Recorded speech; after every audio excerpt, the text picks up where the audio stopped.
Sorry, I'm just trying to see if we're live. Oh, there we are.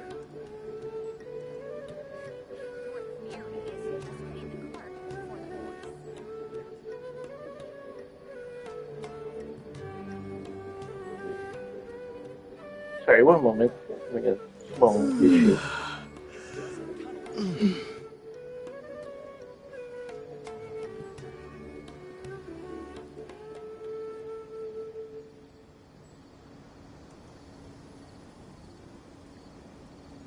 There we go.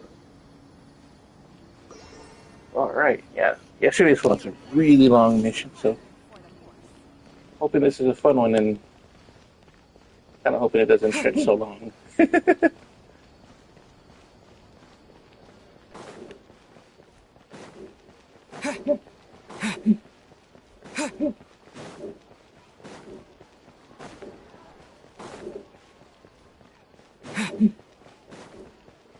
Oh, 1 second.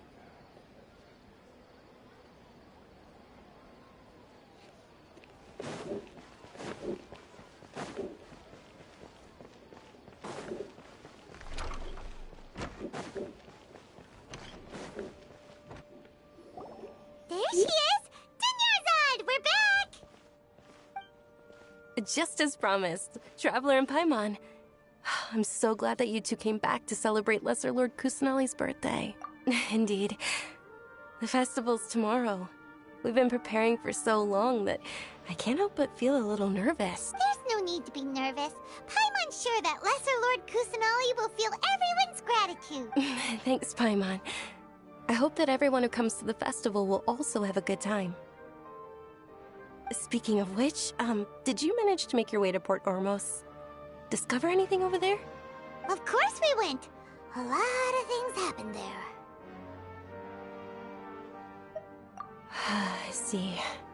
Sounds like you two had another exciting adventure. If there is another chance, I would love to join. My lady, if you went to Port Ormos in your current state, we'd both be in for a lifetime of trouble. Dia! You were eavesdropping! It's called covert protection. Keeping an ear out for what's going on around my employer is part of the job. It's all right, Dia.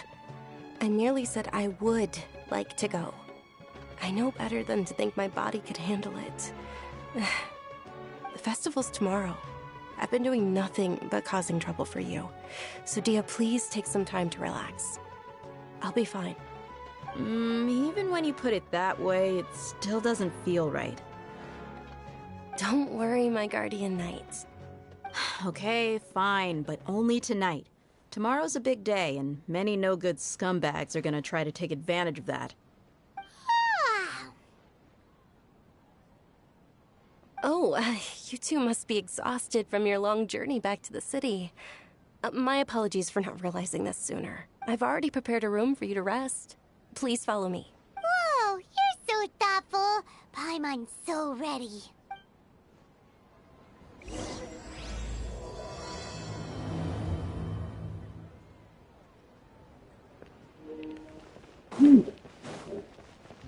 I thought we were going to come here and then the festivity would already be live. What's so great about Snezhnaya toys anyway?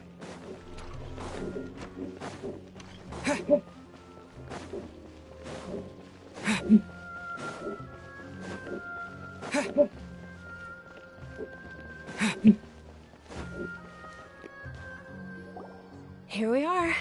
It's also fairly close to where I've been staying. It looks really nice.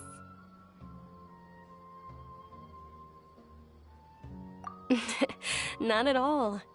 Just tell me more about your adventures when you next get the chance. That's Paimon's specialty. Paimon can tell you stories next time. Oh, if you don't mind, how about we all walk around together tomorrow? All of my friends will be working the festival, and Dia is still insisting on her covert protection. Yeah. It'll be pretty hard to relax and enjoy the festival if Dia's constantly hovering over you. Then let's meet at the nearby bazaar first thing tomorrow morning. Have a great night. It's a deal. Good night, Dunyarzad. I may be too excited to fall asleep tonight.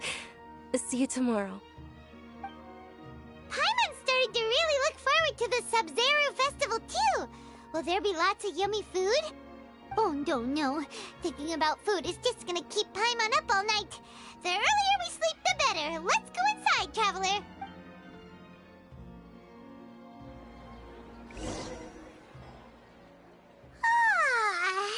Did we oversleep?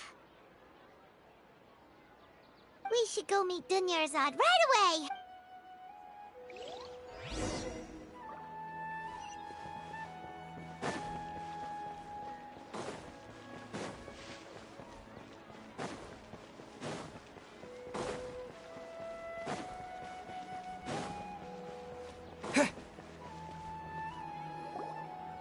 Traveler, Paimon, I've been waiting for you two. Good morning, Dunyarzad.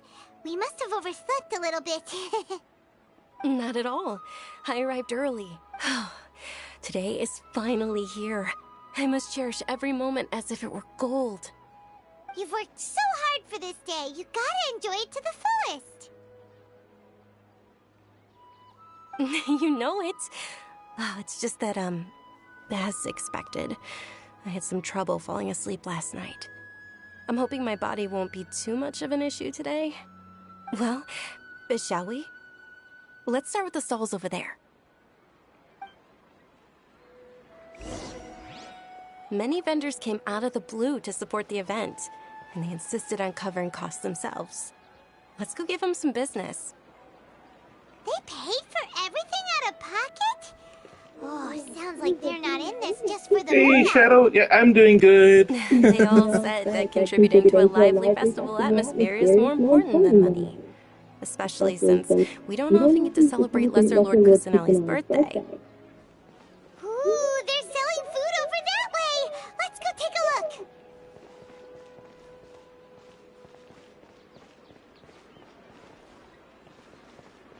XP? I'm not too sure. I just... Oh, that's cool. Oh, it's a top fan thing. It must be a new thing. Oh, that's awesome. I think it's a new update on YouTube.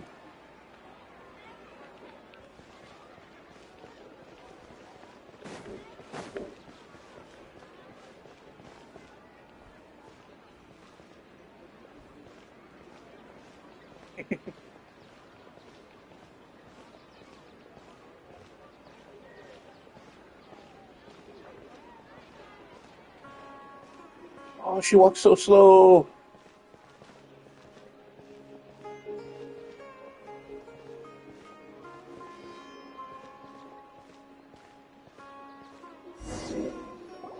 This is a stall offering foods from the Haftmewa feast. Oh, you could tell straight away. I thought most people nowadays wouldn't know. Mushrooms, flowers, and all kind of fruit? It's all vegetarian stuff. Oh, Paimon's a little disappointed. So, what's the Haftmewa feast you mentioned just now? It's another Sub-Zero's festival tradition. People used to set their tables with 7 different foods. Generally speaking, the most common selections were foods like Rukashva mushrooms, Nilopala lotuses, Sumera roses, Sunsetias, Kapalatas, Hara fruits, and Zaytun peaches. So, the Sub-Zero festival is a vegetarian holiday? You don't have to be a vegetarian to enjoy the spread. We just use the 7 foods to symbolize the 7 virtues of the Dendro Archon. Wait, but if that's the case, if Sumero uses vegetarian food to represent the Dendro Archon, then wouldn't the Pyro Archon's festival be full of food like roasted fowl, juicy meatballs, grilled steak? Oh, Traveler, we have to go to Natlon as soon as possible! I hope your wish comes true one day, Paimon. Thanks! Alright, how about we also check out some of these other stalls?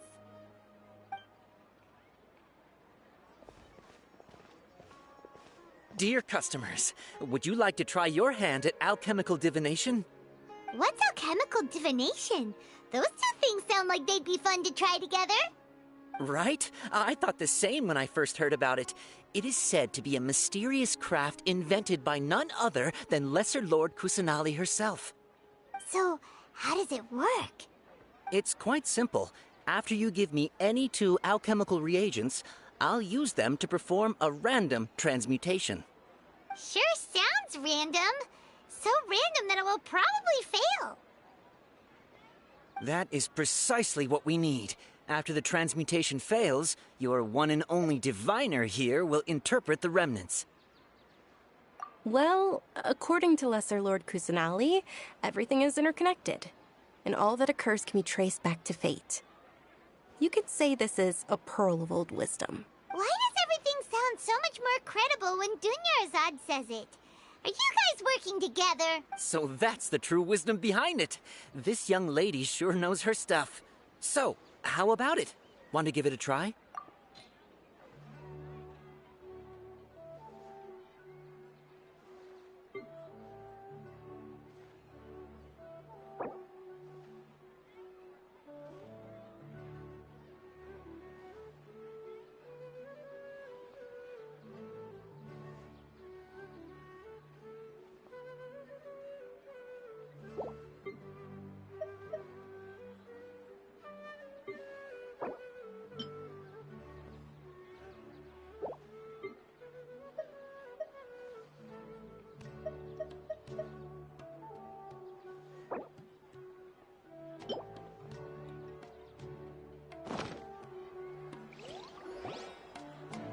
Okay, one moment.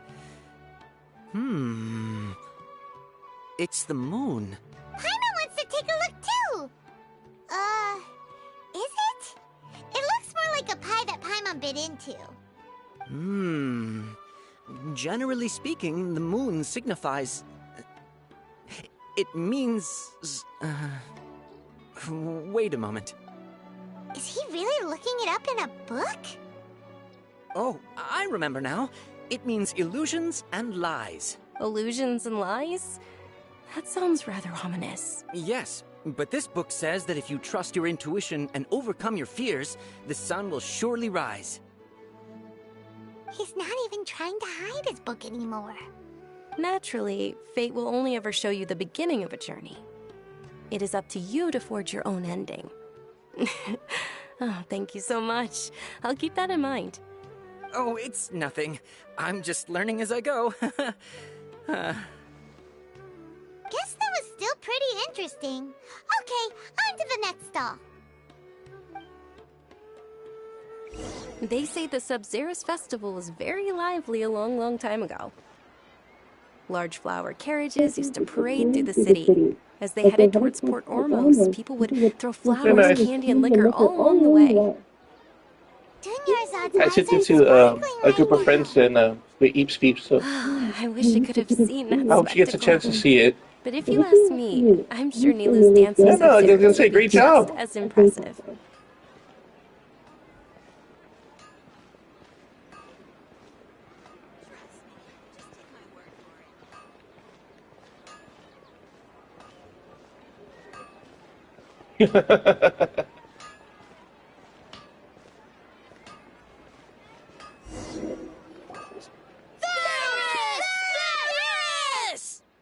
Attention! Soldiers, fall into formation if you want any Yalda candies. It's a weird guy with a weird hat. Hey, it's Dunyarzad! Wow! Miss Dunyarzad, the children love you even more than the Yalda candies.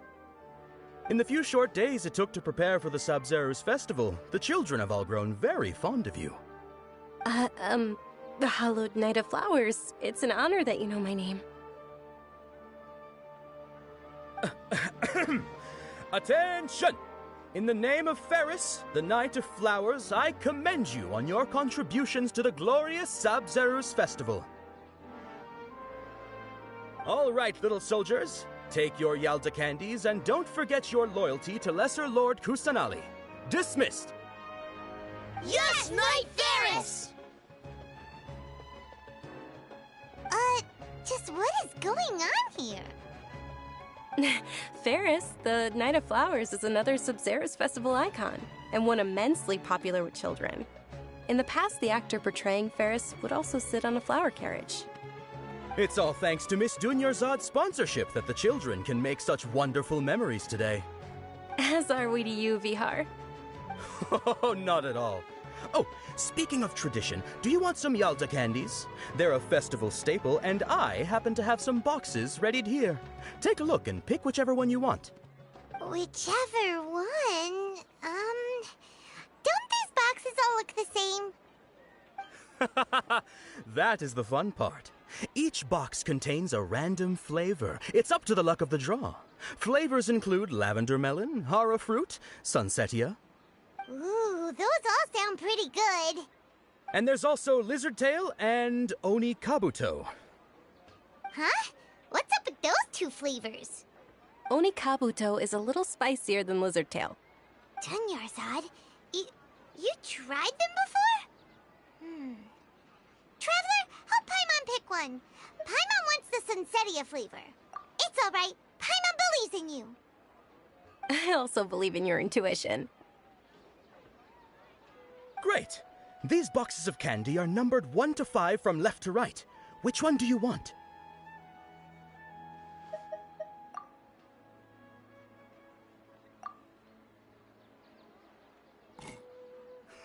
Excellent work!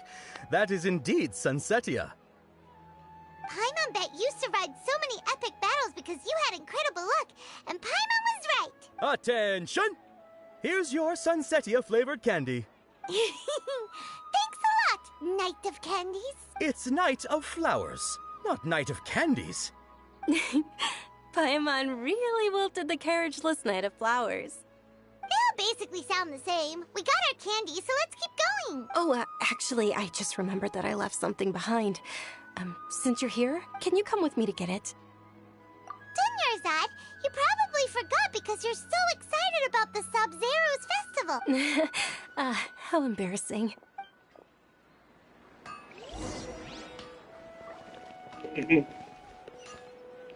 All right.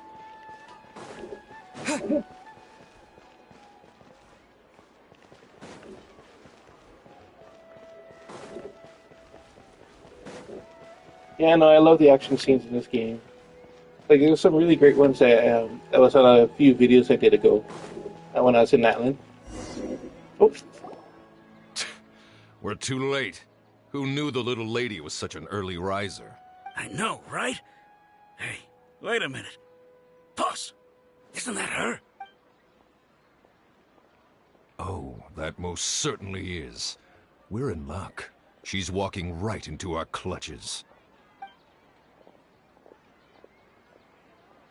Those Eremites don't look like they're up to any good. Who are you? I don't believe the Homayanis hired you. That's right. We haven't received any of their Mora, but I wonder how much the Homayanis would shell out to get you back. They're a gang of kidnappers! Traveler, hurry and protect Dunyarzad!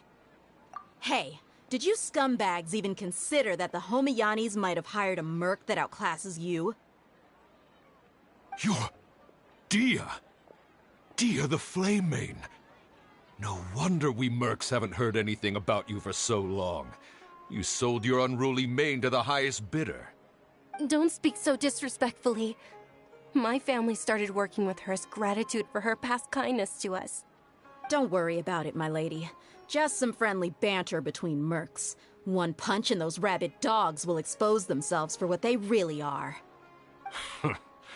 Aren't your claws all dull by now? Don't get too cocky!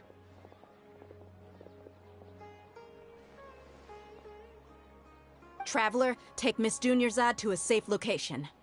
No, we're gonna stay and help. There's too many of them.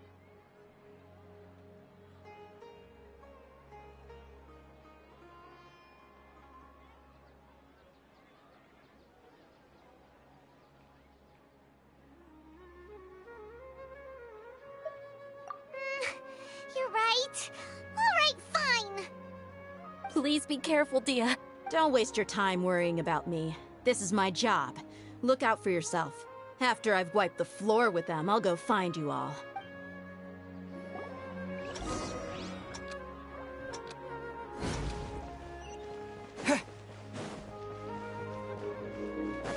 Oh man, I was really hoping to fight.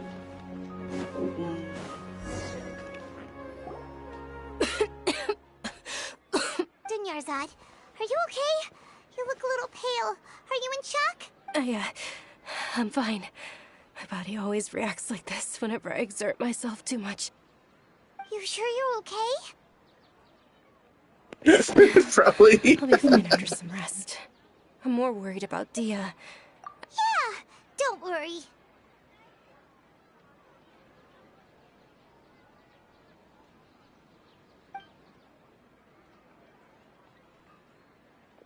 My lady, traveler, found ya.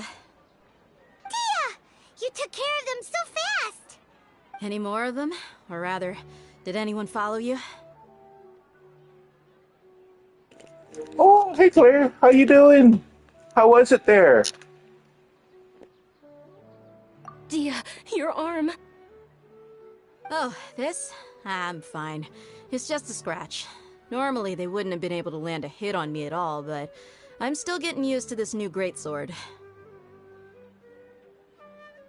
Please, let me take a closer look. Come on, it's nothing. Us mercs aren't as fragile as you think. Hold on, you said something about a new greatsword. What happened to the one you were using before? About that. Well, I sold it, because I was low on Mora. Stuff like this happens every now and then. It can't be. The anonymous donation that was used for the venue's final round of preparation? Hey, Miss Dunyarzad, I wasn't trying to make you cry. I'm not gonna lose my commission because I made my employer cry, am I? Okay, making your employer cry won't affect your commission, but selling your weapon without permission and getting hurt? I'll have to reevaluate your performance. You're so unreasonable, my lady. Thank you very much, Dia. Don't be like that. I get embarrassed really easily.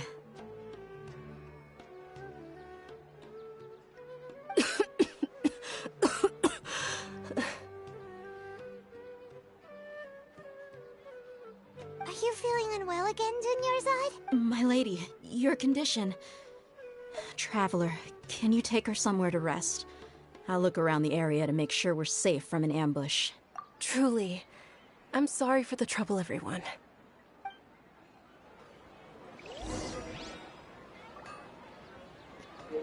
Ooh, that sounds tasty.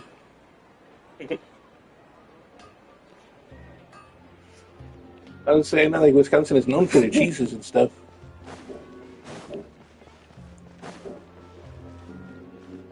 Nice. Oh, one day I want to go. Yeah, go check it out, see what it's like.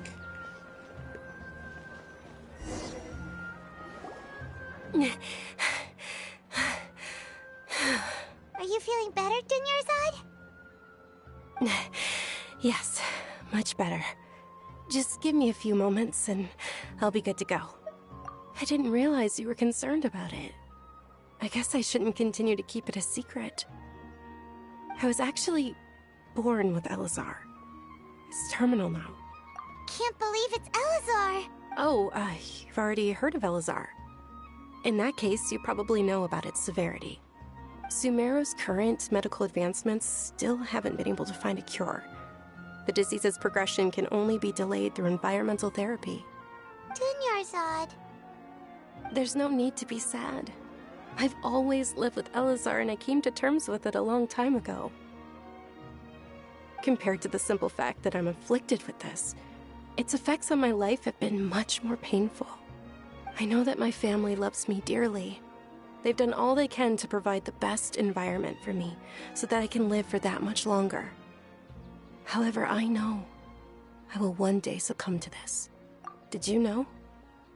Before I ran away from home this time, the world outside of my home didn't even know that I existed. Since I was a child, all I could do was sit on my bed and stare at everything outside of my window. I'm sure my family's worried and disappointed in me for running away, but I just didn't want to have any regrets.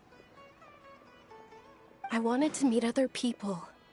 To me, there's nothing more beautiful than being able to meet and speak with others. Not to mention the incredible time spent preparing for the festival. The joy on everyone's faces here, and all the support I've received from friends like Dia. This way, when my final day does arrive, it will be less sorrowful. At the very least, many people will remember that I once existed in this world, right?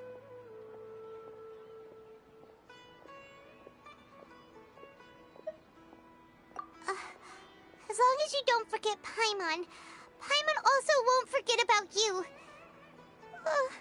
No, even if you forget Paimon, Paimon will still remember you.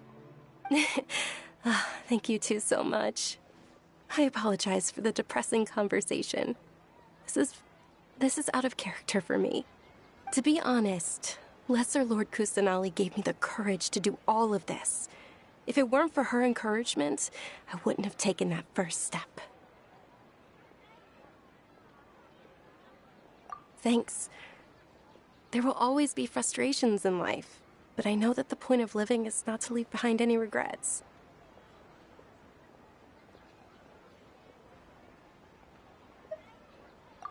Oh, right. Isn't it almost time? Huh? Almost time for what? Isn't the Dance of Sub-Zeros about to begin?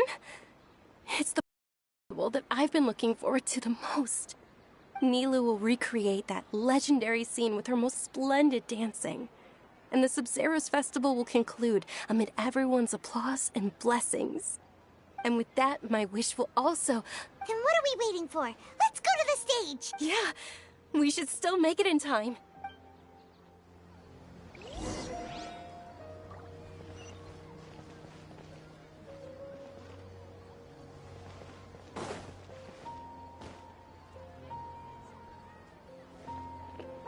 Ooh, it still sounds delicious. I was just curious if you guys had like a, or if there was a variety. So I've never been to Culver's myself. It does look good though.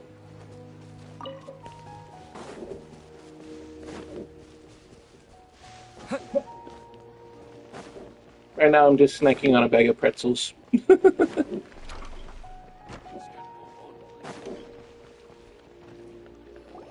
Were you not aware that the law prohibits this type of performance from taking place without prior permission? Over there! Someone's yelling at Nilou! I think I just saw the Academia's Grand Sage. Why is he here in person? But the Dance of Sub-Zeros is one of the key parts of the Sub-Zeros Festival. If we can't perform it... The Sub-Zeros Festival. The law also prohibits the private hosting of large-scale religious festivals.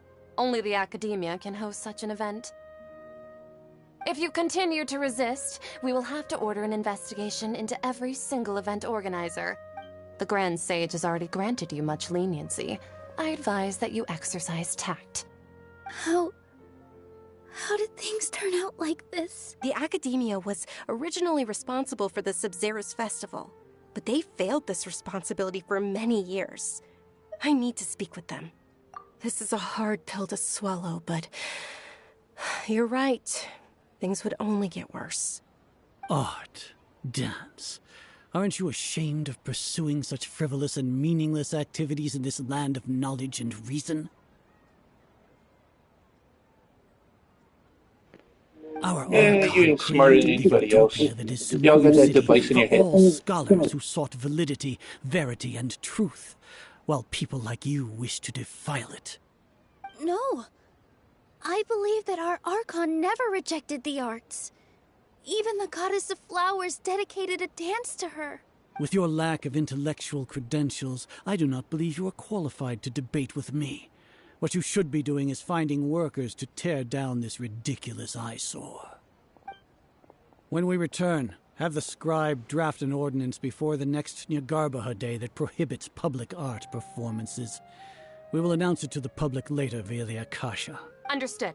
I will inform him when I return. The Sub-Zeru's festival. Go celebrate the birth of that god to your heart's content. Nilu, are you okay? Oh, Dunyarzad. You all saw that just now? The Grand Sage ordered us to stop the performance. Yeah. Let's go somewhere the Academia can't find us and perform there. But how do we let everyone know? And what about the atmosphere on the stage?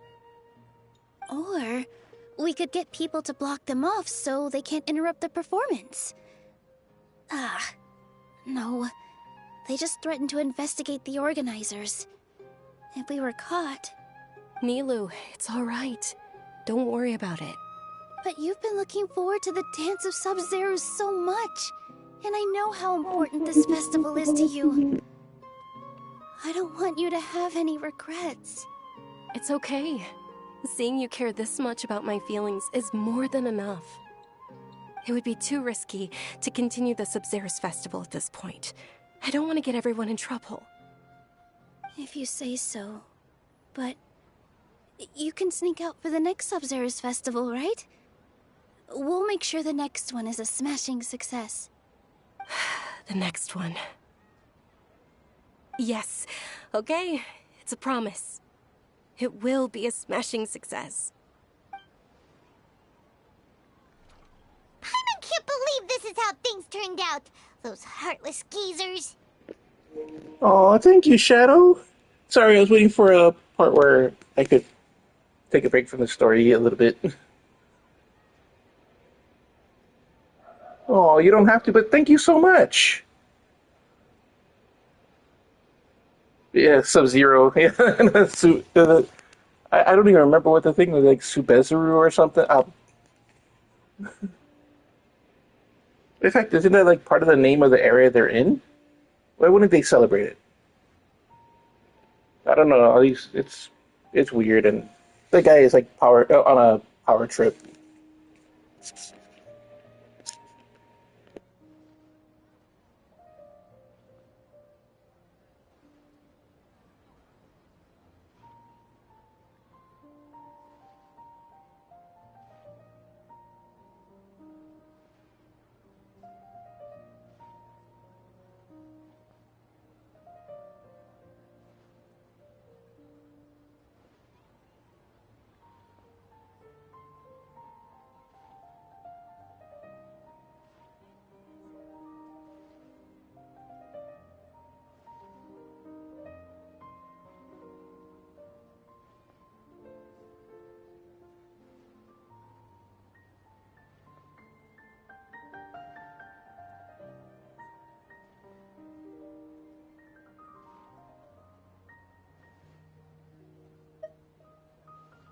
It really is okay. There's nothing we can do about it. Still, I'd be lying if I said I had no regrets. I would have loved to see Nilu's dance.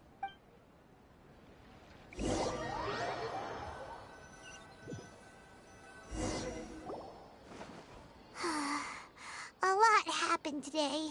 It's a shame the festival ended the way it did. Nilu and Dunyarzad promised to make the next Sub-Zero's festival a success, but Dunyarzad is running out of time. Yeah. All connections have been secured to construct the most stable framework possible. The project has entered its most critical phase. Power has begun to flow from...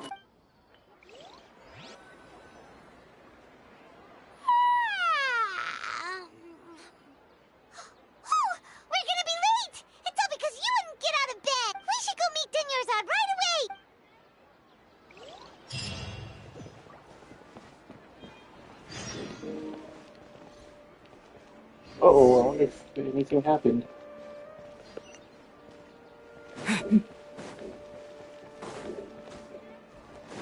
That's kind of lame we didn't get to see the Nilu's dance.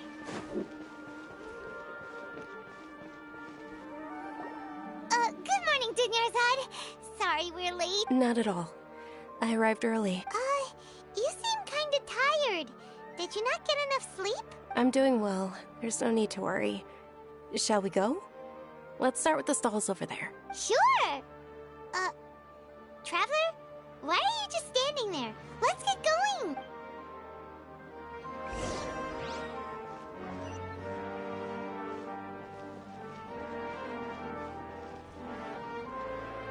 Ooh, they're selling food over that way! Let's go take a look!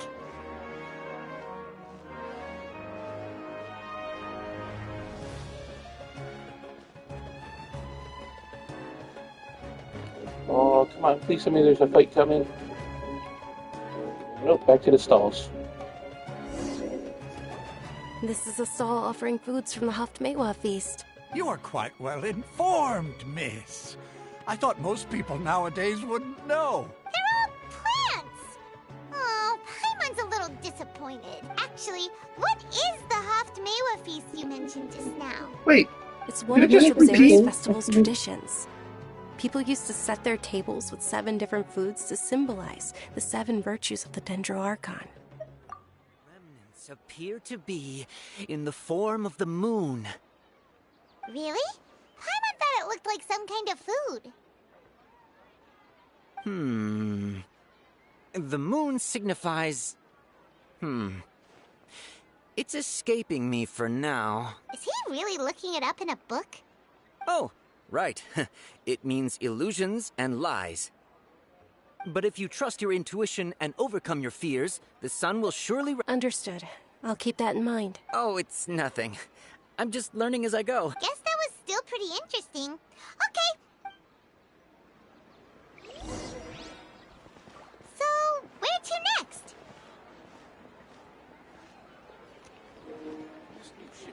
Oh, this is weird. There's a glitch in the Matrix.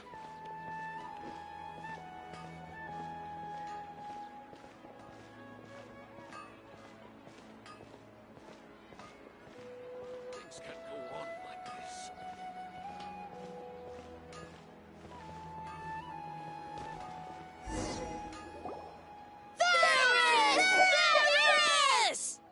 All right, soldiers. Now that you have your Yalda candies, don't forget your loyalty to Lesser Lord Kusanali.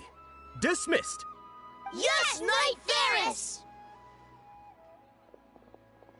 What's going on? Is this a play?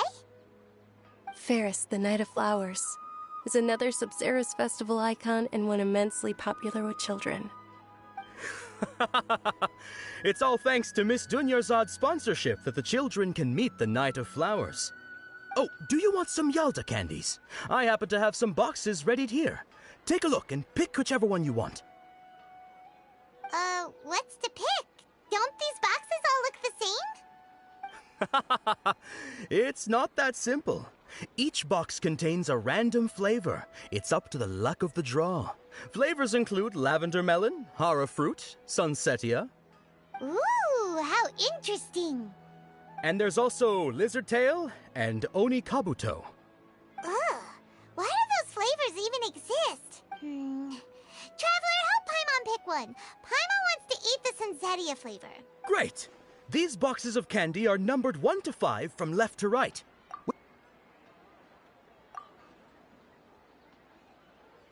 Ah, excellently chosen. Number 4 is indeed sunsetia.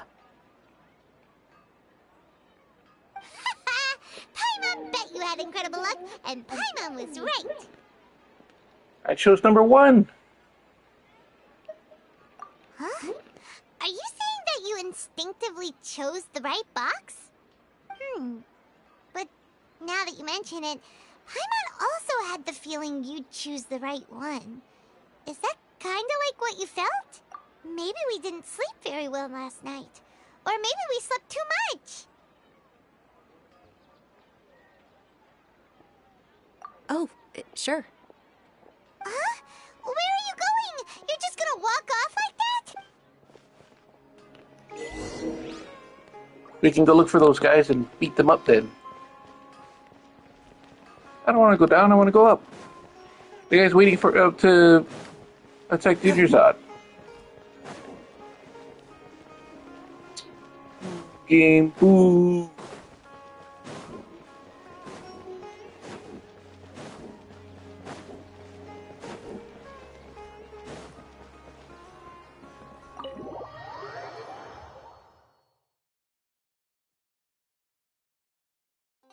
A feeling of deja vu?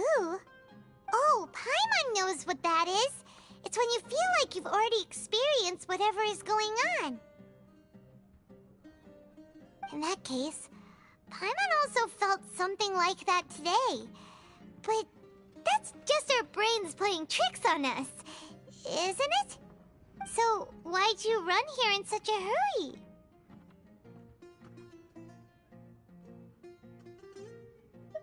So that's it! You're intentionally doing things you usually wouldn't and seeing if you still get that same feeling of deja vu. Welcome, you two! Are you here for lunch? What would you like to eat? Got it! You don't look like you're from these parts, but I gotta say, you got good taste. I'll give this order to the kitchen. Charcoal-baked Angelina cake? Isn't it that burned thing that didn't look tasty at all? Oh, Paimon understands what you're trying to do now. You'd never normally order something like this.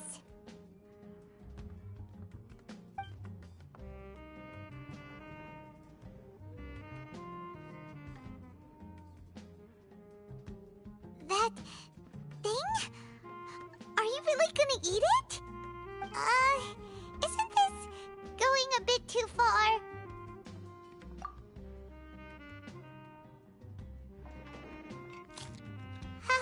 How was it? The look on your face is telling Paimon that it tasted awful. Then, you mean... That's impossible! We were just talking about how gross it looked! So, would this be a case of taste bud deja vu? Paimon also gets the impression that we've been here many times, even though we aren't regulars. How about we go out again and try something else? You just can't beat the atmosphere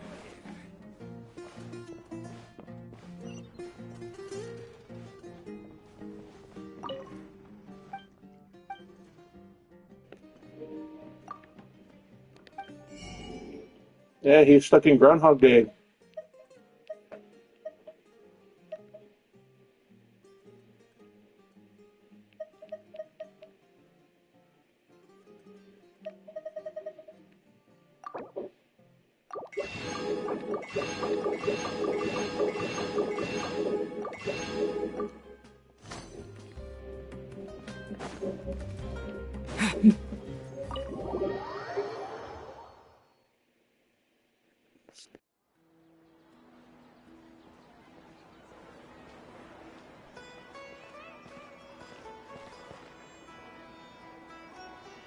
Hey! Dunyarzad is sitting by herself on that bench over there.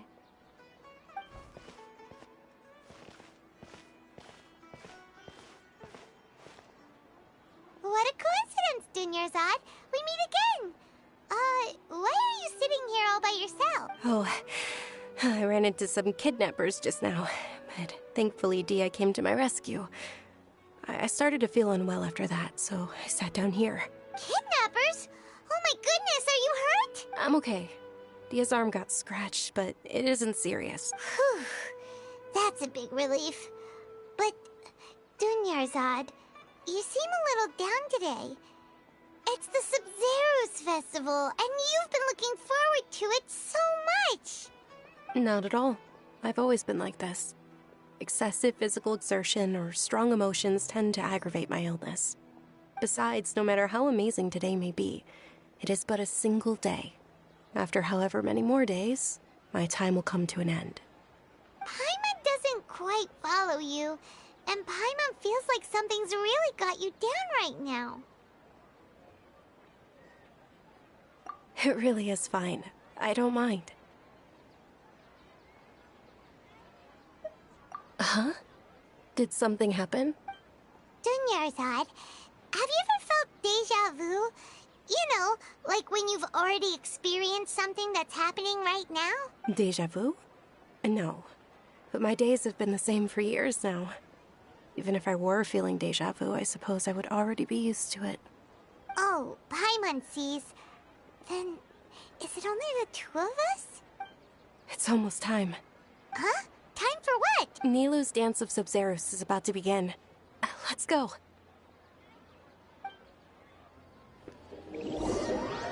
Yep, then we're gonna meet the jerks of that academia again.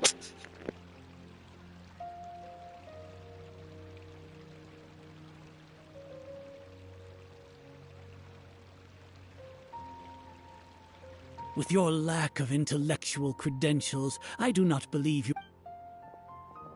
When we return... Understood. the Sub-Zerus.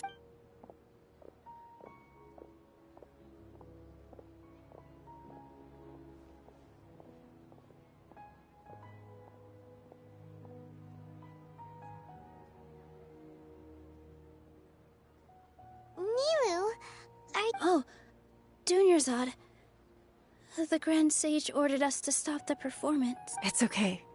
There's nothing we can do about it. But you've been really looking forward to this. I don't want you to have any regret. It truly is unfortunate, but I don't want to cause trouble for anyone. Didn't the Grand Sage say that he might investigate the organizers? True, but... well, okay. I'll just have to try again next year. The next festival. I probably won't be around by then. Wait, what did you just say? No, nothing. I'll be heading back to rest. Thank you for your help, everyone. Paimon can't believe what those heartless geezers did! Did Dunyarzad already go back? We should also return and get some sleep.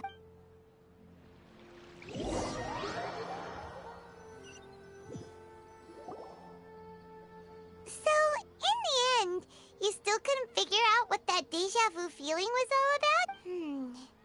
Maybe it really was because of exhaustion. Same here.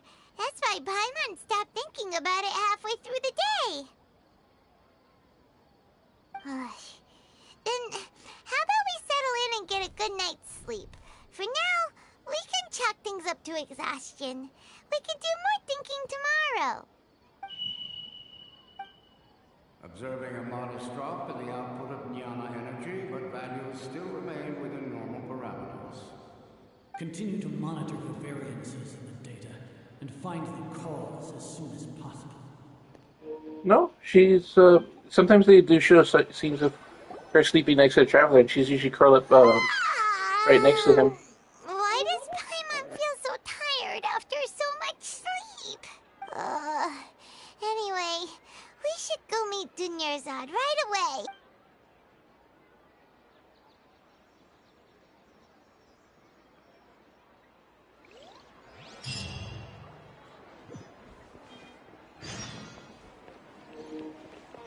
Like they showed her a few times in the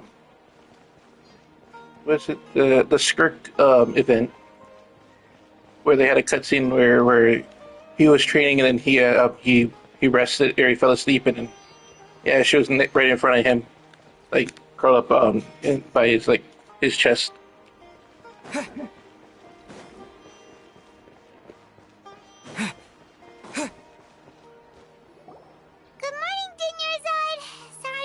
You waiting? Not at all. I arrived early. Huh? Paimon thinks you sound kinda tired. Did you not get enough sleep? I'm doing well. There's no need to worry. Shall we go? Let's start with the stalls over there. Great idea! Let's get going! Traveler?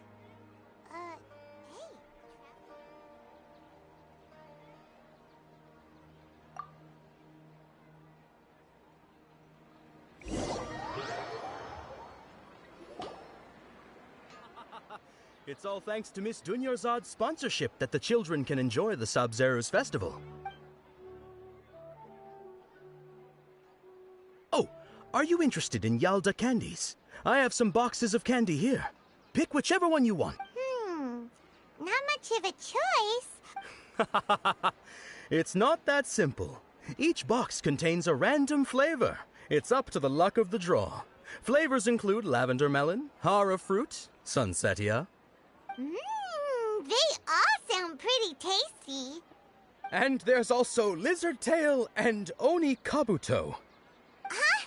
What were those last two? He'll help me choose. Paimon wants to eat the sunsetia flavor. No problem. These boxes of candy are numbered 1 to 5 from left to right. Which one do you want? Number 4, number 4, number 4, number 4, number 4. Oh. Oh, I like your confidence. No hesitation at all. Oh, congratulations! Number 4 is indeed sunsetia.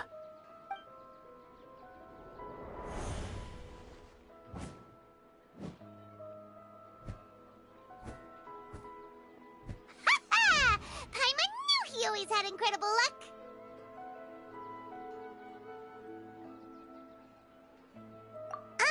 Paimon's not really interested in the other flavors. Wait. How did you know? Don't tell me that you already knew which flavor was in each box. What? He was right about all of them? That couldn't have been luck. How is this possible? I packed all those boxes this morning, and they've been sealed ever since. You couldn't have known beforehand. Mind reading? X-ray vision? Or some kind of magic trick? This is way too freaky. Tell us what's going on. Since when did you get superpowers? Traveler?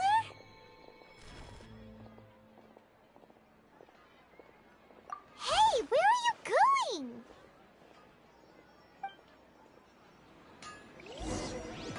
What's going on? Did you see something? I think that was the Dendro Archon.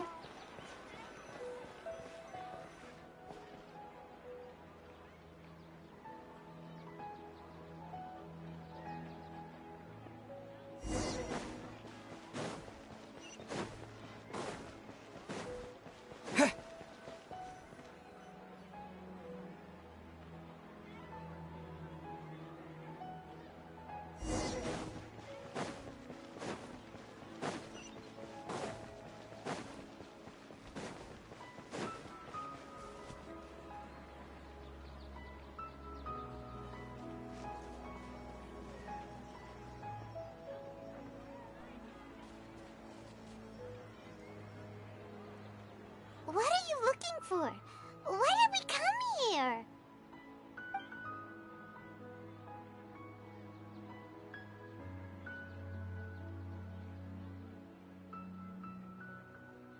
Traveler?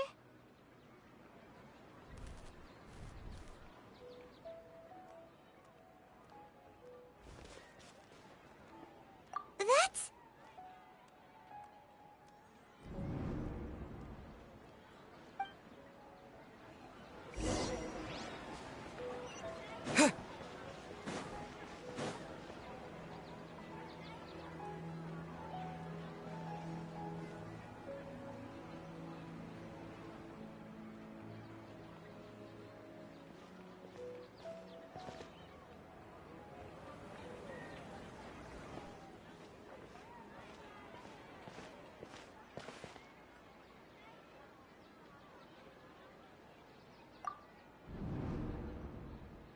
Look! That's... Isn't that Dunyarzad? What's happening here? Why are there 2 Dunyarzads? You already know that this isn't your first Sub-Zero's festival, don't you? I'm sure you already know how to use this. A knowledge capsule? Where did you get it? What's inside? You should use it too, Paimon. You know Paimon? Well, this seems kinda sketchy, but Paimon feels like this is what we should do.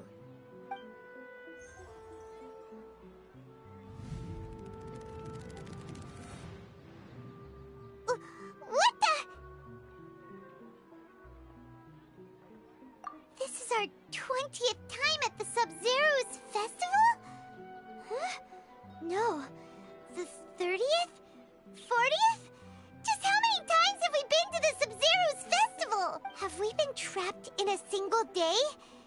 If it weren't for you, we wouldn't have even realized. What the heck was inside that knowledge capsule? Your memories are still scrambled? Try your best to remember. This isn't the first time we've met, and I answered that question a long time ago. Let Paimon think. Oh, it's coming back. Meeting you was the real catalyst for restoring our memories, and the knowledge capsule was just your means of showing our minds the way. What about everyone else? Why are you only helping the two of us?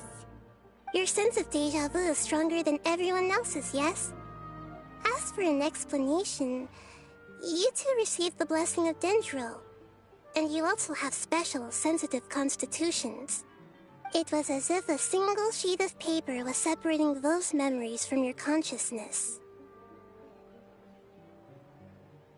A familiar question. I think this is the 7th time you asked that. As you can see, she isn't doing well. You probably sensed it too. The Dunyarzad you were just with is different from the first Dunyarzad you met. That first Dunyarzad is in front of you right now, and she doesn't have a lot of time left. Looks like you're almost done sorting out your brain. Oh yeah, I'm Nahida. Good. You passed the test. What's happening? You can awaken our memories, and you seem like you know what's going on. Oh, wait. Please don't tell Paimon even you don't know. Everything in this world runs in a loop. This cycle is called a samsara. You, me, and everyone else are all stuck inside a one-day samsara. As for the truth, that's on you to find out. If you were told the truth instead of discovering it yourselves, it would literally blow your minds. I don't know how you'd be after that. I can only give you surface-level help, like bits of information and subtle hints. For the rest of the time, I'll be doing all I can to slow down Dunyarzad's illness. She looks like she isn't doing well at all. Her illness gets worse after each Sub-Zero's festival. If we can break out of the samsara, I might be able to save her. But as things are right now, she's just a small bird in the sky that's about to lose its last feathers. All I can do is raise a gale to delay her fall. You sure love to use weird analogies. Analogies are wonderful tools. They let you use existing knowledge to understand unfamiliar things. Okay, so, with what you know so far, what do you think the truth is?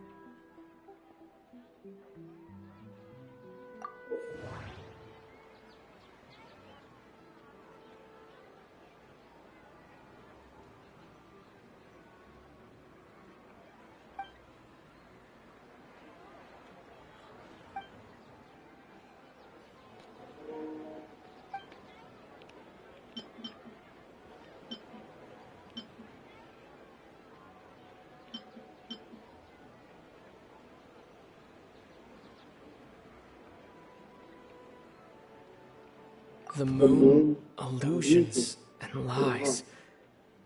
What do they all mean?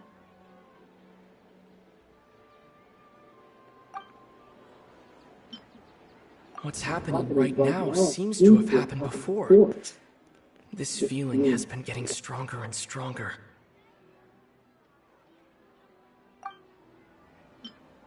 My mind feels exhausted, even though I haven't done too much thinking. What is going on?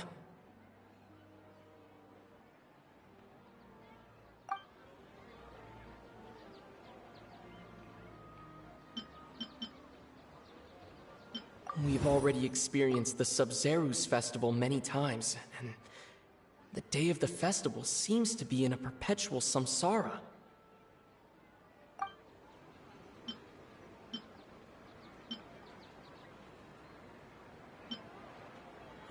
The Grand Sage said, "Go celebrate the birth of that god to your heart's content."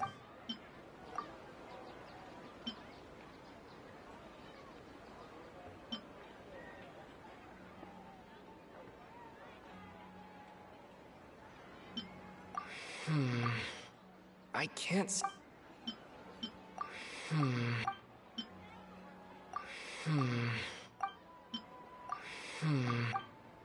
That should be it. The flow of time is endlessly cycling within one single day.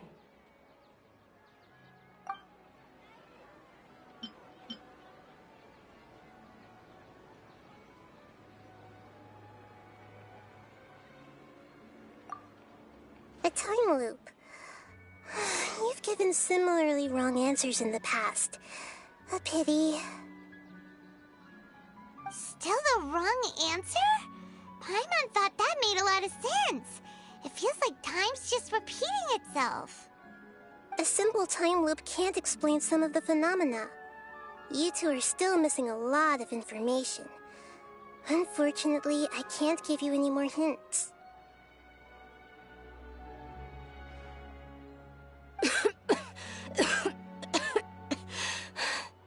Dunyarzad. The Sub-Zero's festival is happening every day, but that doesn't mean we can waste an infinite amount of them. Hurry and find the truth before today's festival ends.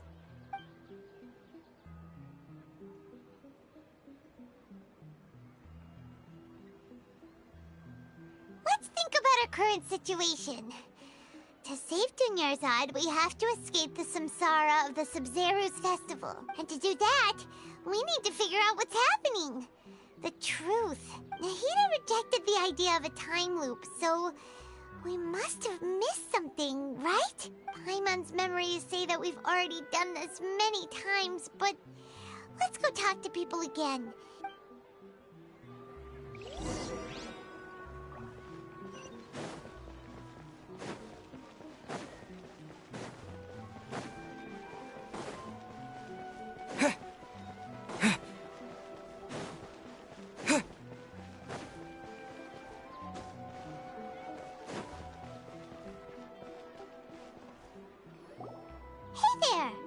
Hey, it's you guys again.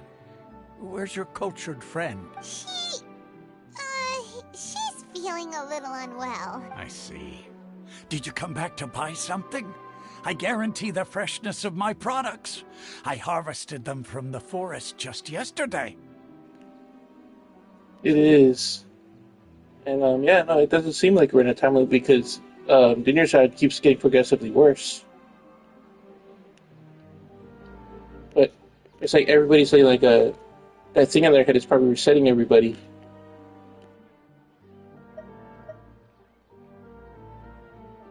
Huh?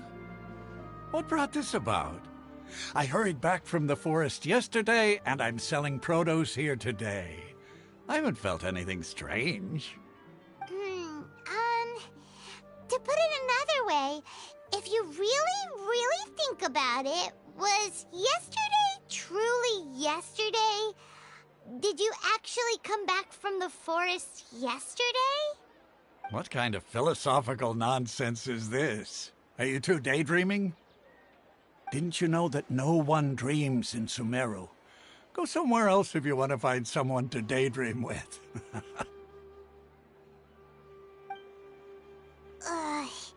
He actually has a point. Is this a dream? Is everyone dreaming? I was gonna say, there's gotta be something that, if the day was really scrolling by, then wouldn't its fruit rot?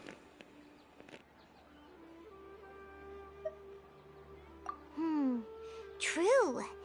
It's so weird that people here don't dream. Why is that? Anyway, if this all really were just a dream, we would have woken up a long time ago. Let's keep asking around.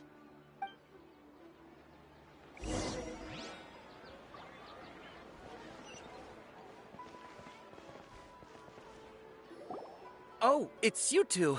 Was my divination so accurate that you felt compelled to compliment me in person? Ooh, I knew it! I told you, the god's divination is highly accurate. You just hadn't fully understood its significance yet. You're really excited about this, huh? That's exactly why we came back. Help us better understand it. Help you better understand it? Well, that isn't exactly what I excel at. So, you're admitting that you don't have a clue? Anyway, what kind of situation did you get into?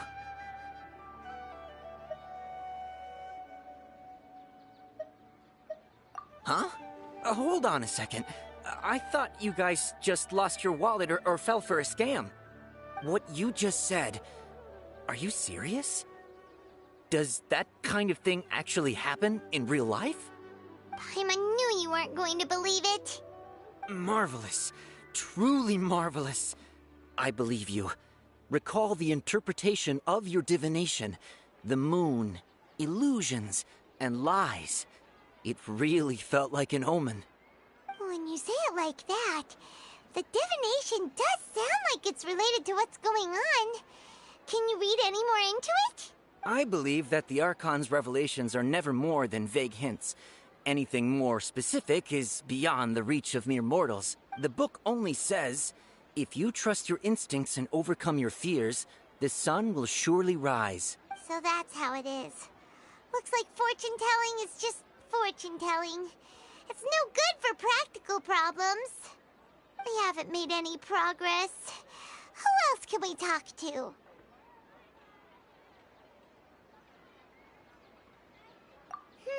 Paimon remembers that we tried talking to her a couple of times, but she always thinks we're playing pranks on her. You think she'll brush us off again? Yeah, if we tap into Dia's strong sense of responsibility as a mercenary, then she'll definitely take us seriously. At this time of day, Dia's probably just finished beating up those kidnappers. Let's go find her.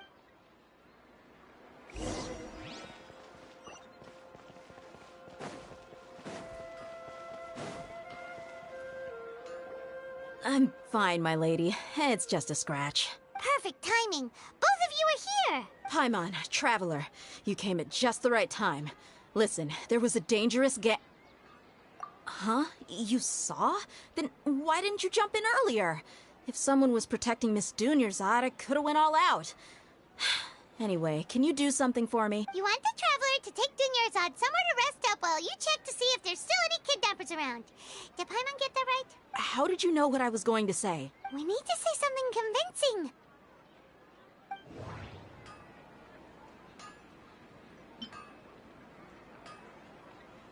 Dia sold her greatsword to raise additional funds, and then she was injured because she wasn't used to her new weapon.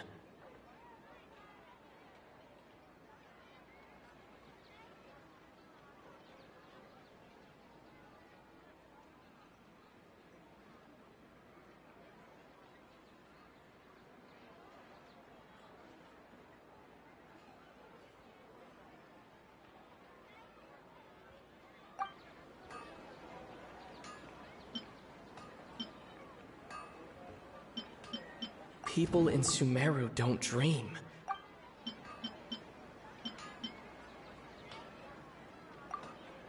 Tell her, Traveler!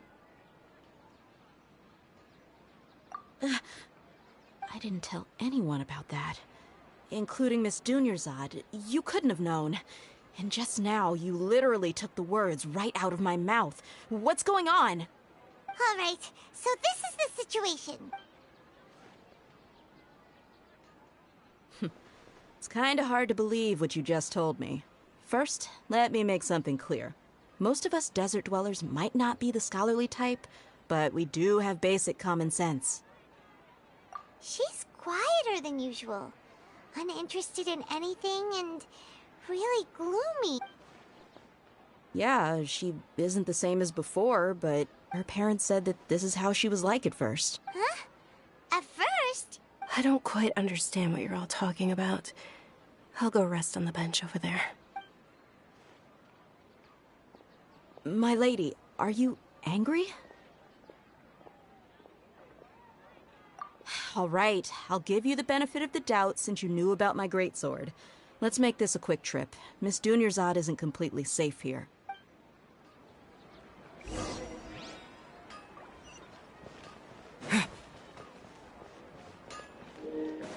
Ooh, it's getting interesting.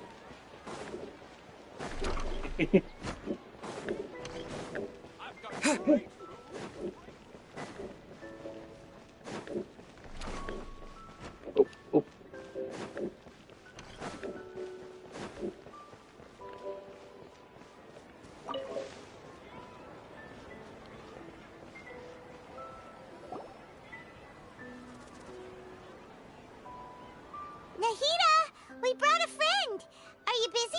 I thought I told you that it won't help to bring anyone here. We just wanted her to see the real Dunyarzad's condition. The real Dunyarzad? Where and who are you talking to? Huh? I told you that you two are special. Other people can't see me or Miss Dunyarzad here.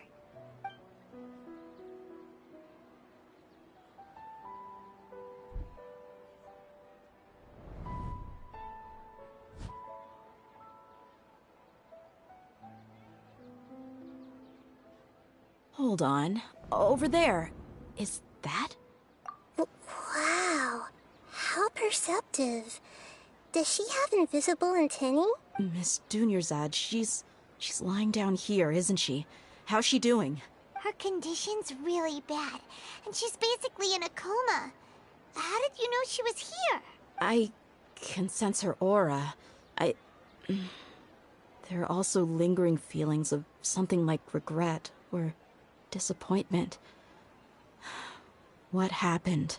Do you believe us now? The Sub-Zero's festival has been repeating itself. So, you think the sages are behind this? Yeah, they've always been against us. Wouldn't surprise me if they're using the Akasha to intentionally repeat the Sub-Zero's festival as a sick joke. You have a point. Aside from the Dendro Archon, the Academia's sages are the only ones in Sumeru who could pull off something like this. Maybe there's more to the Akasha than we know. Right! Didn't you awaken our memories using something that looked like a knowledge capsule? That means you must know something about the Akasha! The Akasha relies on the power of a Gnosis to operate, as it is the manifestation of the God of Wisdom's power. It compiles the wisdom of the entire populace, and it grants knowledge to the people. A Gnosis could do that? No wonder the Akasha is so magical. It's being powered by the Gnosis of Sumeru's Archon. So, this Nahida you mentioned, what did she say? She said, and Paimon quotes, "The Akasha relies on the power of a Gnosis to operate, as it is the manifestation of the God of Wisdom's power. It compiles the wisdom of the entire populace, and it grants knowledge to the people." Compiles the wisdom of the entire populace and grants knowledge to the people. Wait. I get the grants knowledge part. That's what people have always used the Akasha for. But compiling the entire populace's wisdom? How does that work? Did she mean that the sages enter new knowledge into the Akasha? Oh, yeah. That sounds about right. What do you think?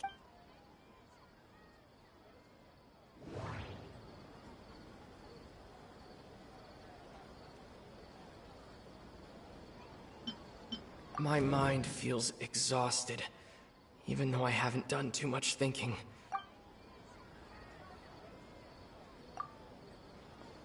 You mean the Akasha is causing our mental fatigue?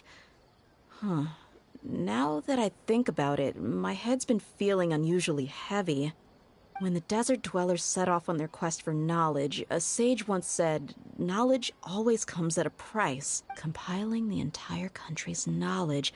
You think the Akasha pulled a 180 and is extracting information from us? Who knows? The Akasha can put knowledge into our heads, so who's to say that it can't also poke around in there? We don't know any specifics. What's the point of doing something like that? Just think about it. If you could combine the knowledge of every single person in Sumeru, then you can basically turn Sumeru City into a single massive brain. This hive mind could make breakthroughs in problems that even the smartest geniuses can't crack. An excellent deduction. And the analogy comparing Sumeru City to a massive brain? I love it. In that case, we should take off our Akasha terminals right away. Maybe that'll solve this problem. Yeah, I was only wearing this for show in the first place. Didn't expect the sages to cook up such a conspiracy. Mark my words, when this is over, I'm getting evidence and exposing this whole thing to the public. How does everyone feel? Huh? What is it? Oh, that! Paimon knows what you're talking about. It's a single soft beep that sounds like it's coming from the Akasha terminal. The sound of a beep. Could it be a prompt tone for when the Akasha is operating? That's probably an important clue. We weren't using our terminals, but we heard a beep anyway.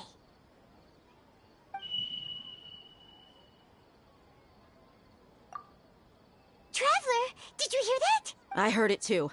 Our ears aren't messing with us. There was definitely a beep, but it sounded like it was coming from inside my head. We took off our Akasha terminals.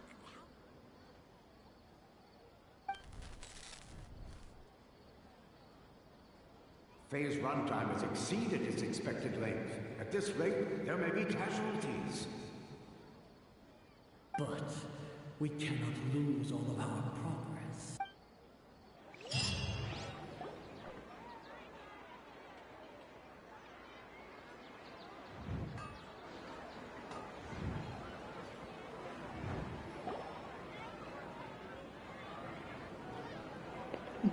No worries, Shadow.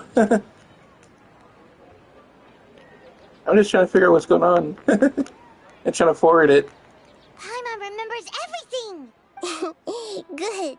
You adapted quickly this time. We definitely took off our Akasha terminals last night, but we still heard that beep. Why is that?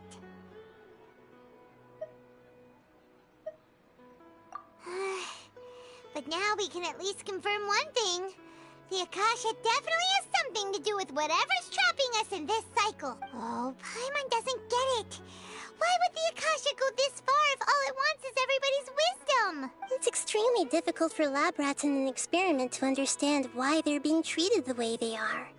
If we're lab rats, then what are you?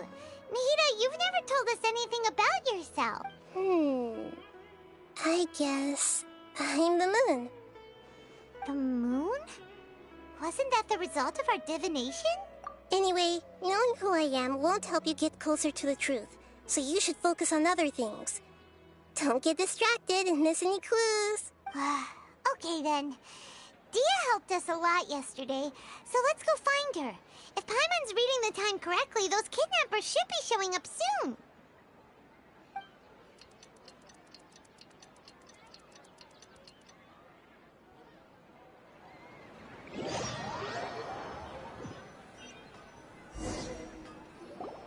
Ah, there you are. I've already taken care of those kidnappers. My lady, did you get hurt? Dia? What's wrong? Why are you both gawking at me like that? You didn't get hurt this time. Huh? What do you mean this time? Why are you so surprised that I managed to get out unscathed? Those kids were amateurs.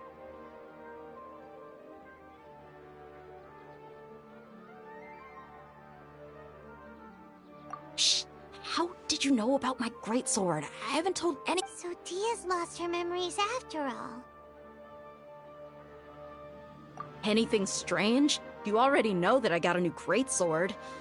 If I had to say something, it's weird how such a new weapon could feel so familiar. It's as if I've already used it to fight a countless number of battles. You're saying that although you don't remember using it, your body feels like it does? That's right. Both mercenaries and warriors heavily rely on muscle memory. Only knowing the theory of battle won't get you anywhere. Traveler, what do you think?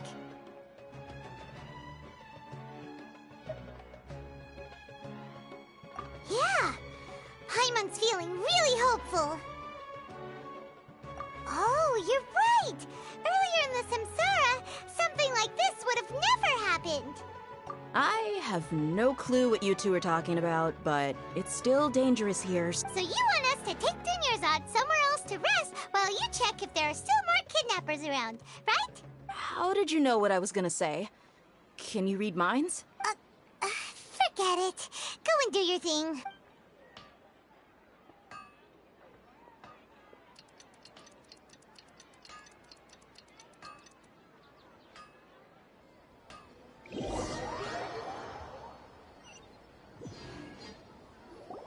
Whew.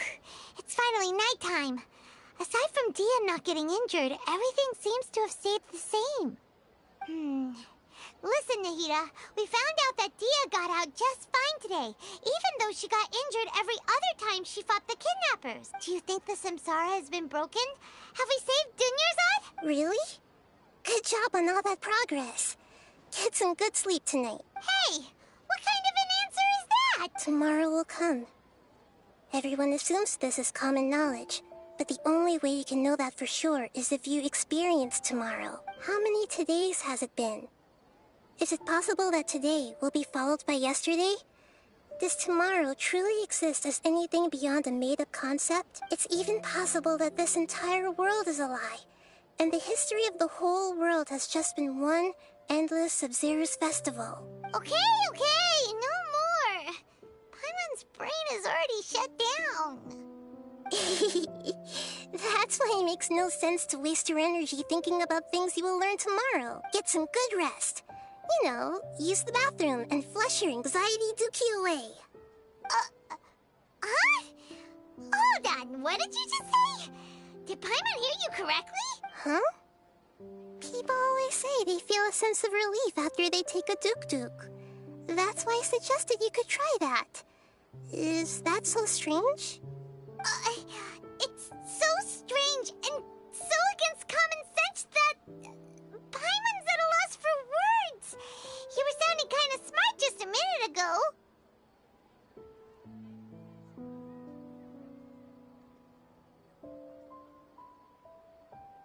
Yeah, even though it's happy and lively at the Sub-Zero's festival every day, it feels like it's been a long time since we've really gotten to relax. Let's go back to our room.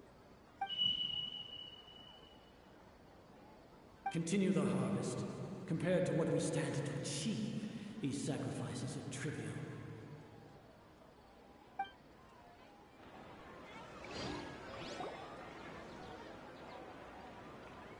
We're still in the same day.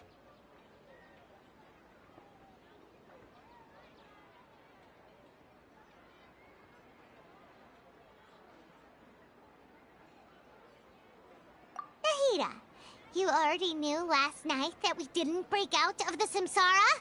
Why did you tell us? Would there have been a point? You would have spent the night with new worries, with tomorrow still out of reach. In that case, you might as well rest within that brief moment of hope.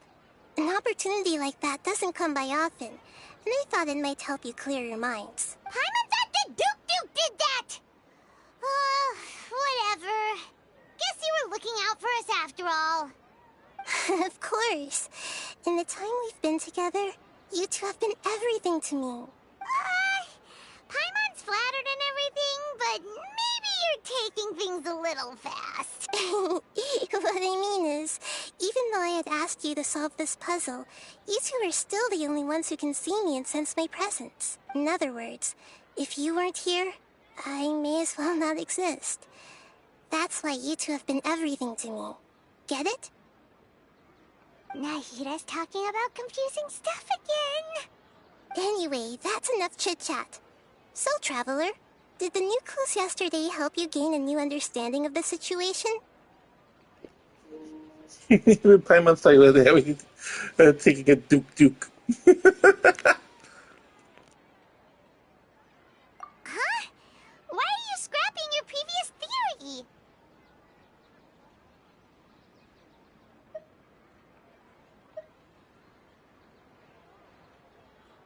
Oh yeah, you're right!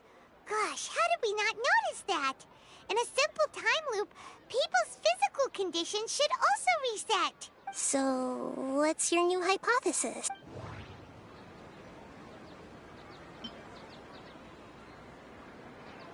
Mercenaries rely heavily on muscle memory, and Dia was able to use her experiences to avoid injury in later samsara cycles.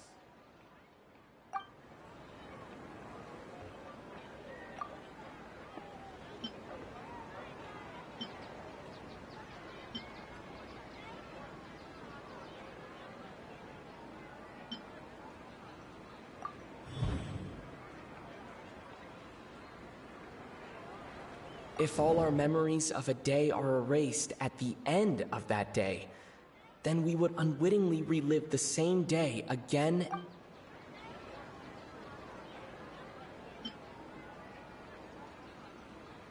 Okay, Nahida said the Akasha relies on the power of a gnosis to operate, as it is the manifestation of the God of Wisdom's power.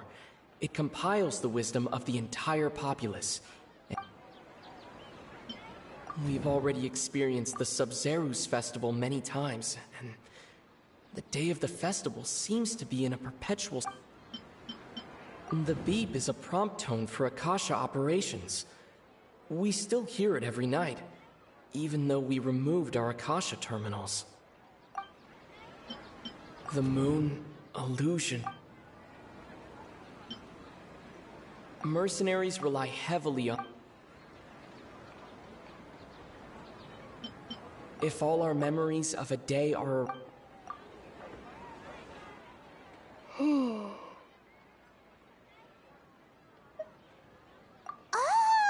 Then the beep we hear every night could just be indicating the deletion of our memories! That's why when we wake up, everyone thinks the Sub-Zerus festival hasn't happened yet! It's already the next day, but everyone still thinks it's the day before! But... muscle memory can't be erased. That's why Dia has been getting better at using her greatsword. Now everything makes sense! A brilliant deduction. Nahida, tell us if we're right or wrong. To put it simply, it's as if you've mistaken a pyro crystal fly for a firefly in the night. You lost sight of its true nature because you focused too much on your perception that it glows. That isn't simple at all! Why don't you go talk to Miss Dia again? You might learn something new. Right! She did help us find our latest clue after...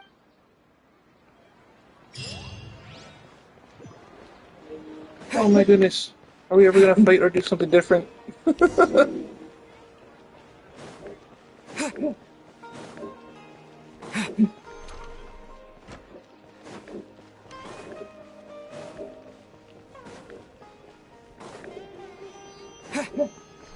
At least there's no more Duke talk.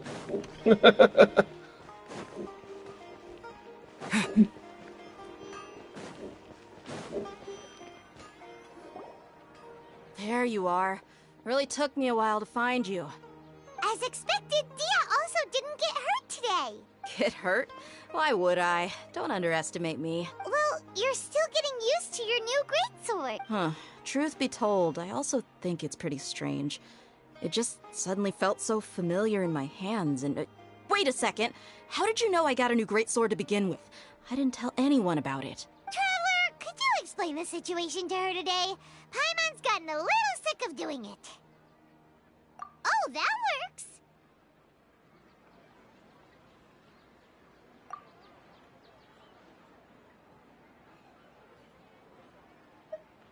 What happened to you guys while I was gone? Did you get brainwashed by some cult? Don't think too hard about it. Just take what we're saying at face value. All right then, let me get this straight. You're telling me that my body's already gotten used to this greatsword, but my brain just doesn't remember it? Yes, your memory's being erased every day. Then I'd have to disagree. That's impossible. Oh? Why do you think that? If we've actually been reliving the Sub-Zerus festival day after day, then what happened to the things we used? The money we spent, the food we ate? Common sense says my wallet should have emptied itself a long time ago. There's no way I wouldn't have noticed that.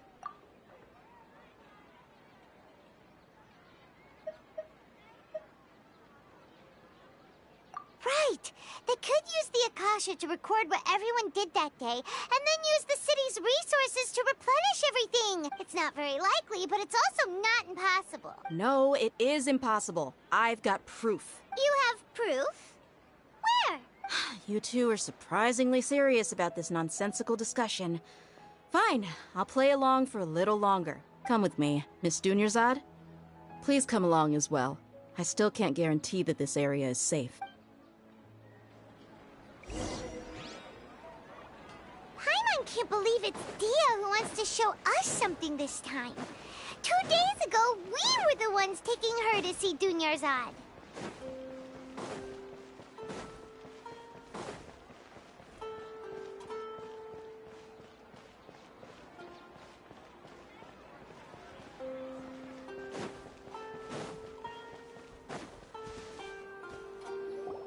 This is it. Huh? This is a wooden training dummy. What about it? See those marks on the dummy? Those are the result of several days' worth of practice.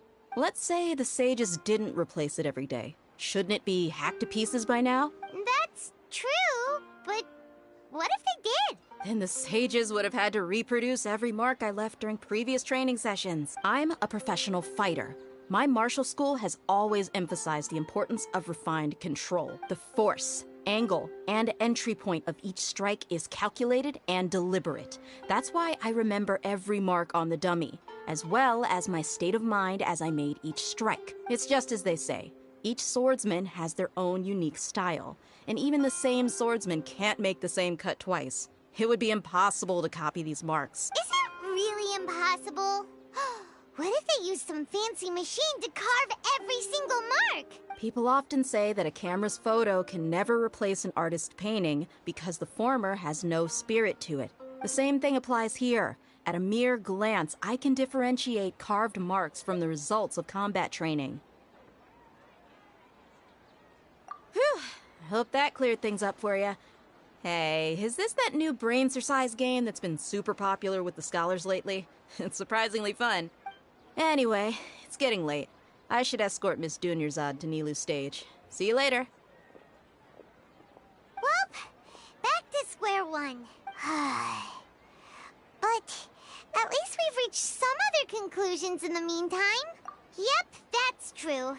So, can we think of any new ideas right now? Wait, we're not in the real world? What does that even mean?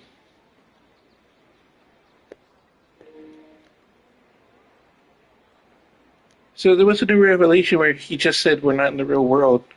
So I'm wondering, is the entirety of Genshin just like, I don't know, an alternate reality? Or was it augmented reality?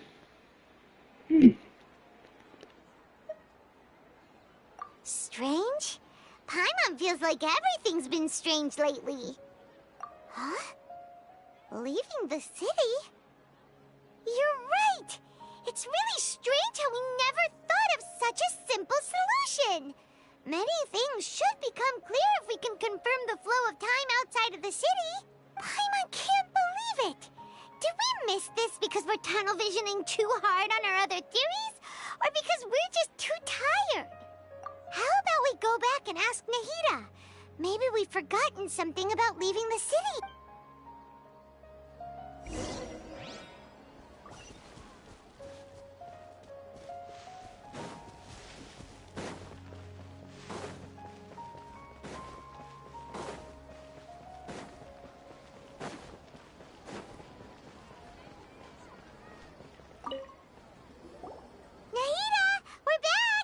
Early today. Did you find something new? Sort of. We're mostly sure now that we're not in a time loop. And we also aren't in the real world. But at the same time, we have a new question. Leaving the city. As far as I remember, you've mentioned your plans to do that twice before. We did? But we don't remember anything. What happened after we talked about those plans? What did we say when we got back? Let me think. I don't think you ever actually told me what the outcome was. Oh, it's probably more accurate to say that both times you never came back the whole night. But you two sometimes stay out the entire night anyway, so at the time, I didn't think too much about it. It is true that sometimes we lose track of time during our investigations. Before we know it, it'll already be the next day. But still, neither of us remember anything about leaving town. Really? That's kinda strange. In theory... Yep. Something here's definitely fishy. Let's get to the bottom of this tomorrow.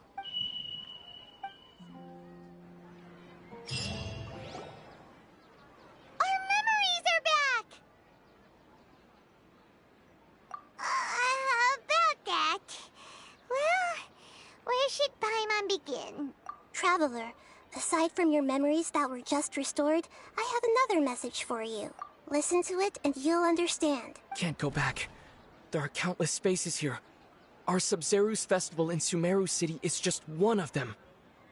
Traveler, you should be missing 2 days worth of memories. Paimon will fill you in. It's time to carry out our plan from yesterday. Okay, let's go!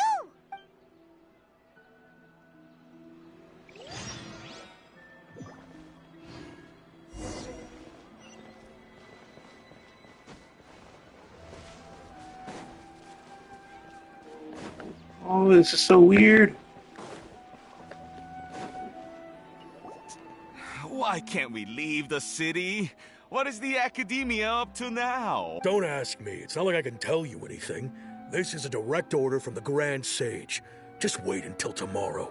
I have a real emergency. My goods have already arrived at Port Ormos. If I don't hurry, they'll be stolen. That's your problem. Make sure you make a request in advance next time. But it's not like you can just predict business matters in advance. It looks like the Academia already announced a lockdown for Sumeru City today. I like how the dog just slid with the traveler. Let's go and question them. Hello, sir. Why can't we leave the city today? Here we go again. Don't ask me. I don't know either. We just received an order that no one is allowed to enter or exit Sumeru today. They didn't Angering me won't get you anywhere. If I had that kind of insider info, I would have left this stupid post long ago. It looks like he really doesn't know. If we can't get anything out of him, let's take matters into our own hands. Why don't we climb over the walls? Those guards can't be everywhere at once. This is a good spot, and the guard hasn't noticed us at all. Let's hurry. Huh? Why? Are you going to leave Paimon behind? I love RPGs. They're, some of my favorite games are RPGs.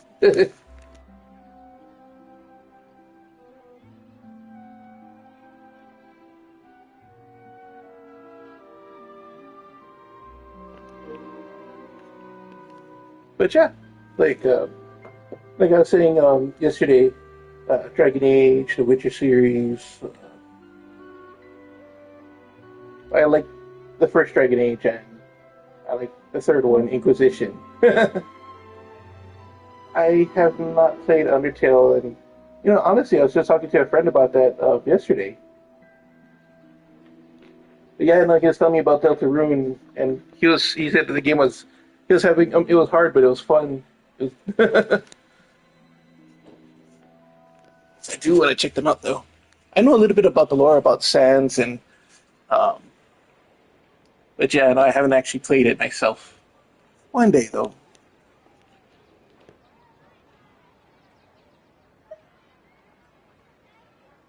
But what if things get really weird out there and you get into some trouble?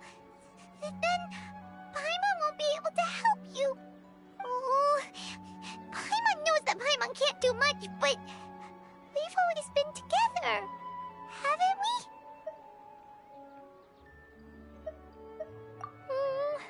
Okay. Paimon will wait for you. Promise Paimon that you'll come back as soon as possible. Just a quick look. Ooh, nice. And please,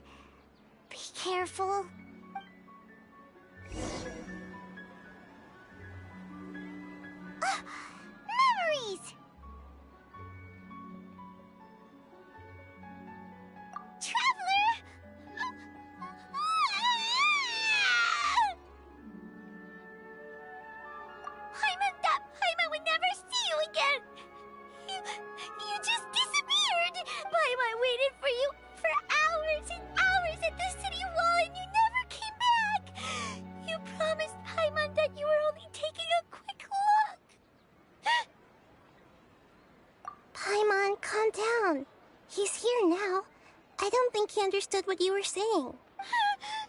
Paimon doesn't care! Paimon wanted to go look for you, but you also said that Paimon should stay!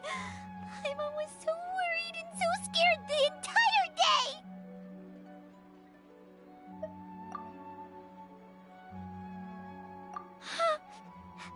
Okay. Paimon will forgive you.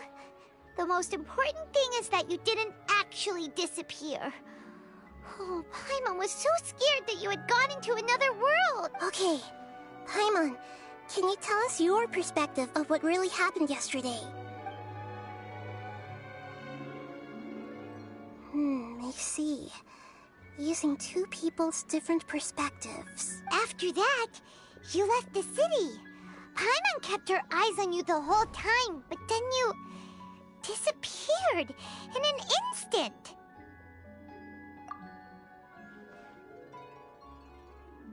No way!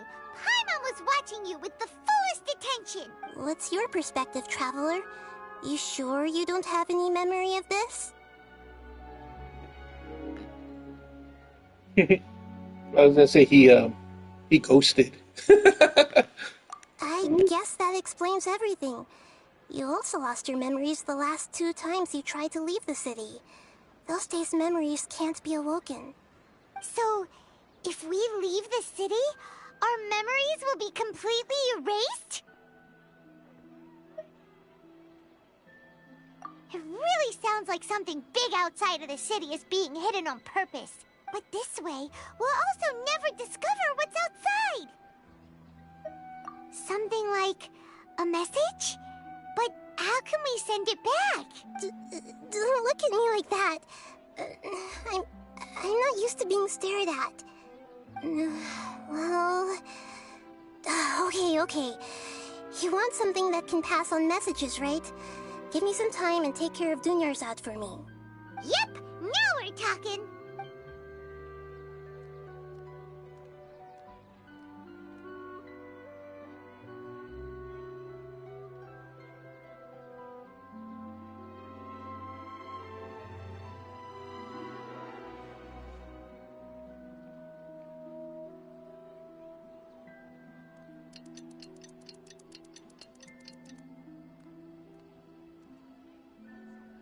I'm done.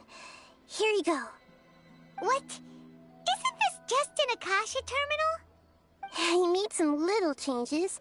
Akasha terminals are already capable of sending messages. I just tweaked it so that it could connect to any node. To make something like this? Nahida, you really know the Akasha like the back of your hand. Anyway, we can use this now to record a message, right? Yep. I'll help you save the messages. It should be pretty easy to use. I just can't guarantee the user's status and signal coverage when they're outside the city. We'll never know until we try. At least we're taking the initiative now. Let's go then. Let's expose those sages. All right. Paimon isn't as worried about being separated since it happened once yesterday. But okay. See you tomorrow, Traveler. That covers everything that's happened so far. Yes. Although the signal was choppy and had some interference, we still managed to receive 2 messages from you when you were outside. Okay, now that you understand what's going on, let's hear the messages together.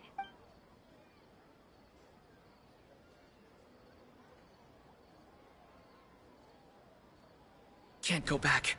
There are countless spaces here. Our Sub-Zeru's festival in Sumeru City is just one of them. I've entered another space. Before me are flowing sandstone and howling fish. Impossible and surreal sights.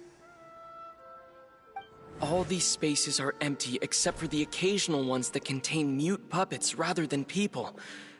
I can't sense any human presence.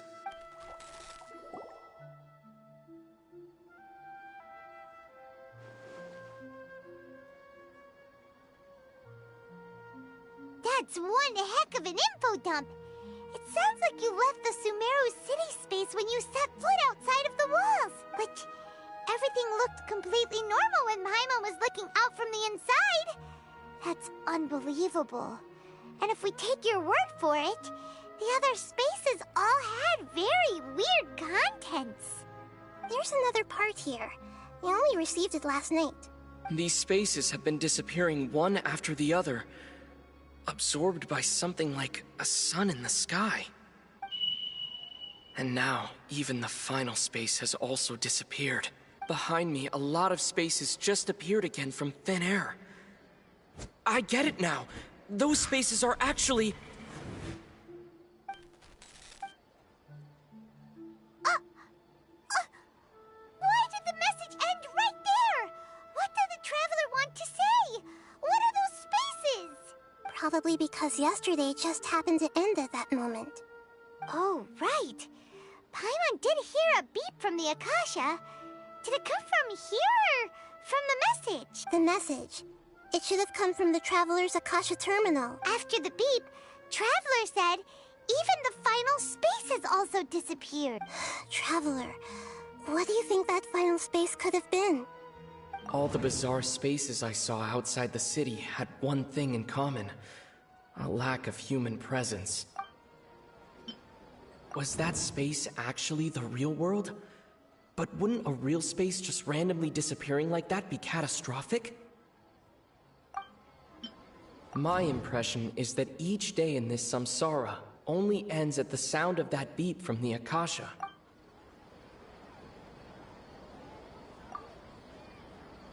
Oh, so that's what it is! After the sound of the beep, the final space, the Sub-Zero's festival, also disappears, and we're taken to the next day. Later on, Traveler also mentioned a bunch of new spaces materializing behind them. Do lots of new spaces appear every day? Paimon's head is spinning. Just what are these spaces anyhow? Well, consider this.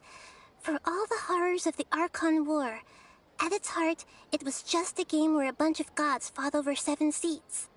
So no matter how strange or spooky things may look on the surface, maybe all they point to in the end is a small and simple secret. Wow, the Archon War, huh? That's an analogy and a half.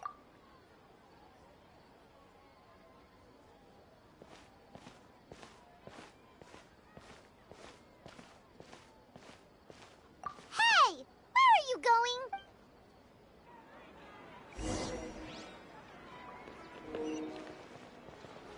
going? Okay, so we can't leave the city.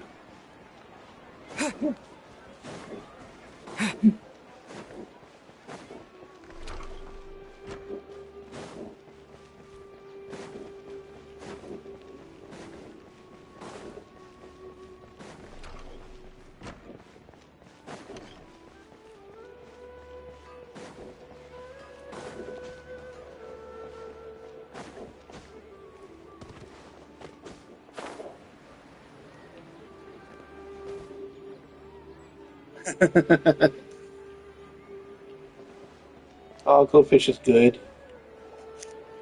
Do you want some alone time to think? Alright then, Paimon won't disturb you.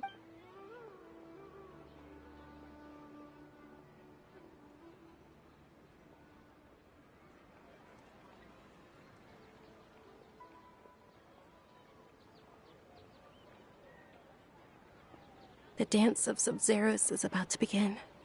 I'm going to go watch it. Okay. Why don't you go ahead, Dunyarzad? We still have some other stuff to do first. Okay then.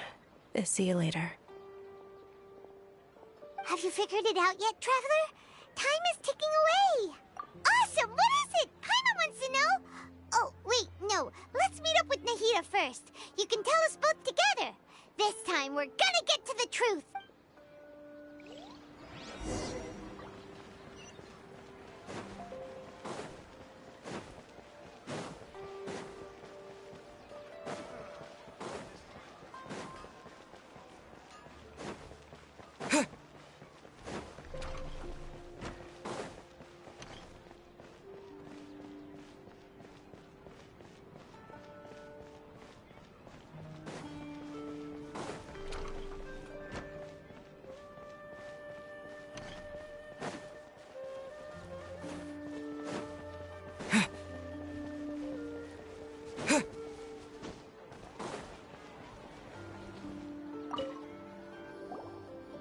back! I've been waiting forever for you two. Judging by the looks on your faces, are you ready to take your Sub-Zero's exam and graduate from the festival? Okay, first off, have you discovered the hidden truth?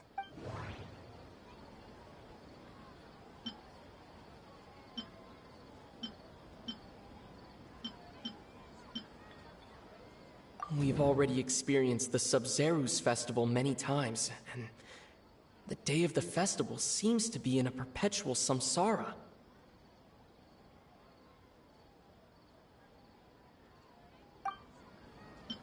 All the bizarre spaces I saw outside the city had one thing in common. Those spaces remind me of dreams, like the one I had in the Avidia Forest. People in Sumeru don't dream.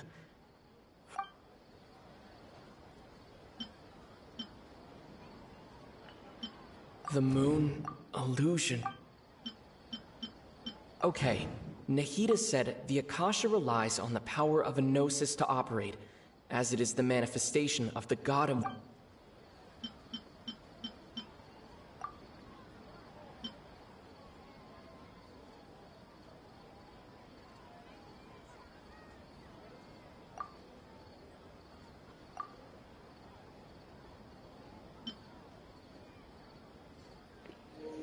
I believe right now they're on 5 chapters, and I kind of jumped around. I started in Mondstadt, went to Liyue and Inazuma, but those were only 2 chapters. And this Sumeru is the 3rd chapter. But I went ahead and went to Natlan about a week or so ago, and I beat chapter 5. That's why I got that orange look on my gems and my earring. It's the pyro thing. You can only get pyro after you beat chapter 5, act 5.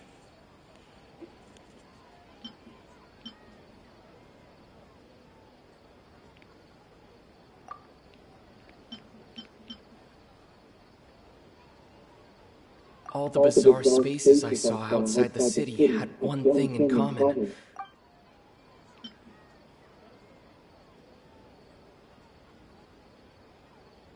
Those spaces remind me of dreams, like the one I had in the Avidia Forest.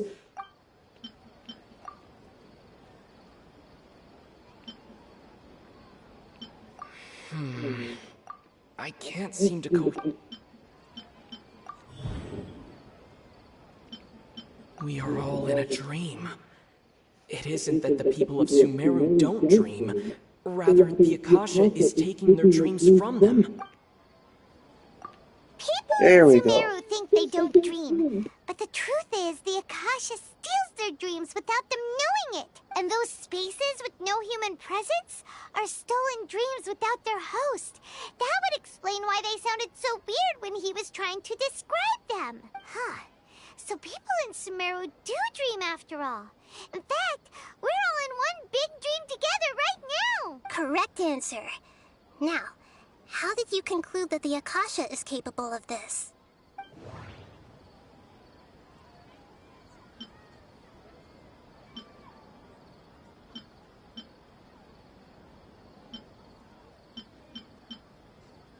The Akasha relies on the power of a gnosis to operate.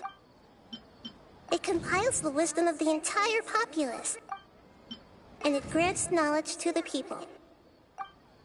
That doesn't sound right. I need to... It is the manifestation of the God of Wisdom's power. Oh, okay. Those dream-controlling creatures in the forest also get their power from the Dendro Archon, right? That would explain why the Akasha has the ability to control people's dreams, too. But is stealing everyone's dreams really how the Akasha compiles their wisdom?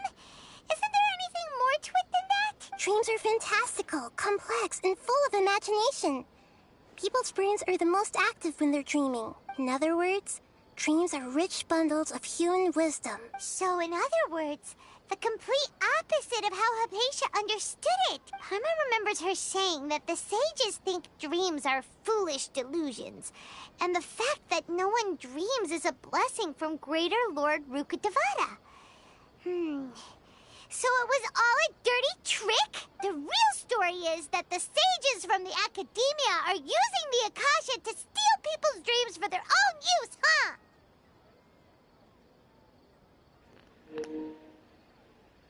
Yep, they're dream thieves, and they're just stealing everybody's wisdom. Oh? By the sounds of it, you understand the current situation pretty well. So then, what about the samsara? The beep is a prompt tone for Akasha operations. We still hear it every night, even though we removed our Akasha terminals. Those spaces kept disappearing before my eyes. But as soon as that beep sounded, many more spaces materialized. Those dreamscapes kept vanishing, but as soon as that beep sounded, more new spaces appeared.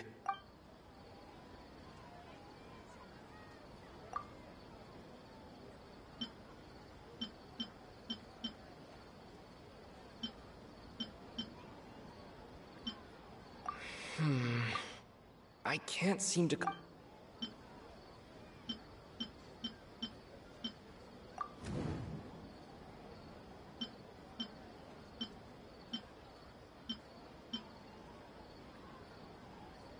The Grand Sage said, "Go celebrate the birth of that god to your..."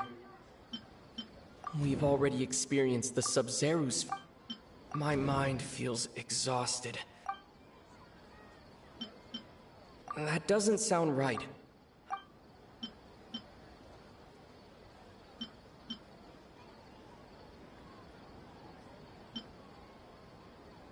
The beep is a prompt. Those spaces kept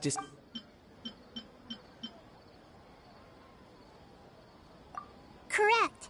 The Akasha is keeping each person's brain in a constant dream state, but also separating their consciousness from their own dream. Their disembodied consciousness is placed inside the collective dream of the Sub-Zeru's festival along with everyone else's, while their now vacant dreams are harvested by the Akasha. No one is any the wiser as another day passes in the dream, and so begins another samsara cycle. People wake up to yet another dream about the Sub-Zeru's festival. The dreams that belong to them are once again harvested by the Akasha, and so it continues. So... this is like a dream factory, and the Akasha is a dream harvesting machine. Did Paimon get that analogy right? Very good, Paimon. Using analogies well is an excellent habit to get into. Okay, so that beep we keep hearing is actually from our real-life Akasha terminals. Taking off our terminals in this dream doesn't do anything. All right, last question. Who am I?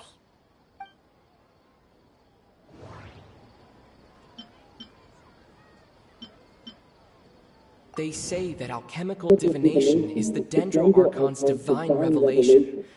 So then, if Nahida has referred to herself as the moon... She's a Dendro Archon. Or the lesser... whatnot. Yeah!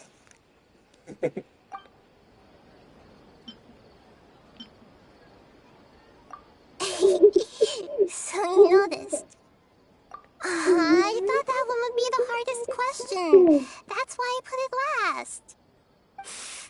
That wasn't hard at all. Even Paimon guessed that. Everything about you is different. We just didn't want to expose you is all. Now that you mention it, Nahida, you've been hinting to us since the very beginning. It's funny. Thinking back to when we were asking all over the place for info about Lesser Lord Kusanali. Paimon didn't expect to meet you like this. Yes, those can wait until we're back in real life. On the other hand, I'd be happy to answer any more questions you have about here and now.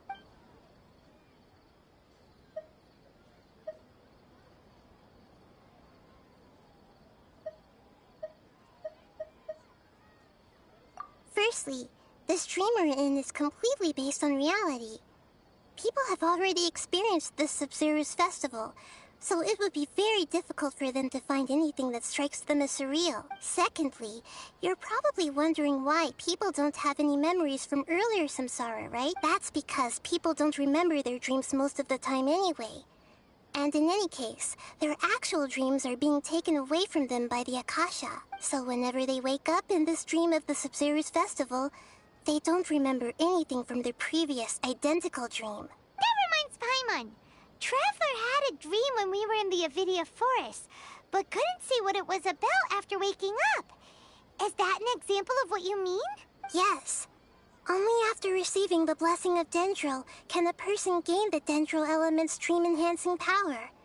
That explains the feelings of deja vu. Meanwhile, everyone else has no idea that they are in the Sub-Zero's festival samsara, while their dreams are stolen from them over and over again.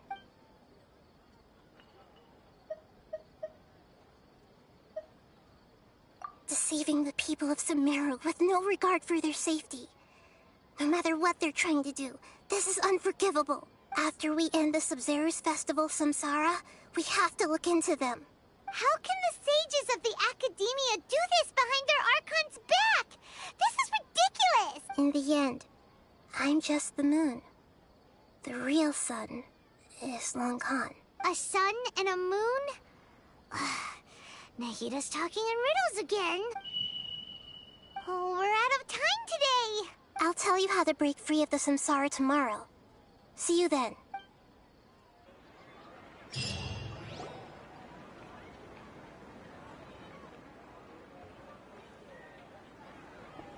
Good morning, Nahida. Wait. Now that Paimon remembers everything, should we instead say good morning, Lesser Lord Kusanali? Hey! What's wrong, Nahida? You don't look too good. I'm afraid that what you're thinking right now is correct. Oh no, Dunyarzad! Did Dunyarzad already disappear? No way! Are we too late? The real Dunyarzad's consciousness has indeed disappeared. It can no longer endure the constant dream harvesting. Paimon can't believe it. Wait, so what about that other Dunyarzad? Just what is she? Is she also going to disappear? She's actually something like a puppet, but not completely.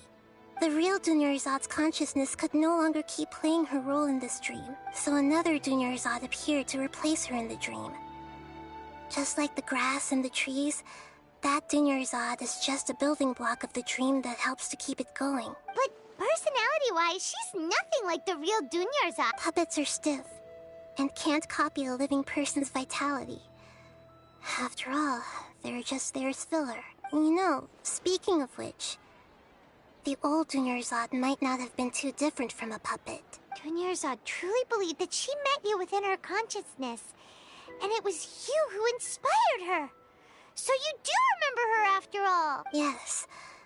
Back then, her family was overly protective of her. No one cared about her personality or thoughts.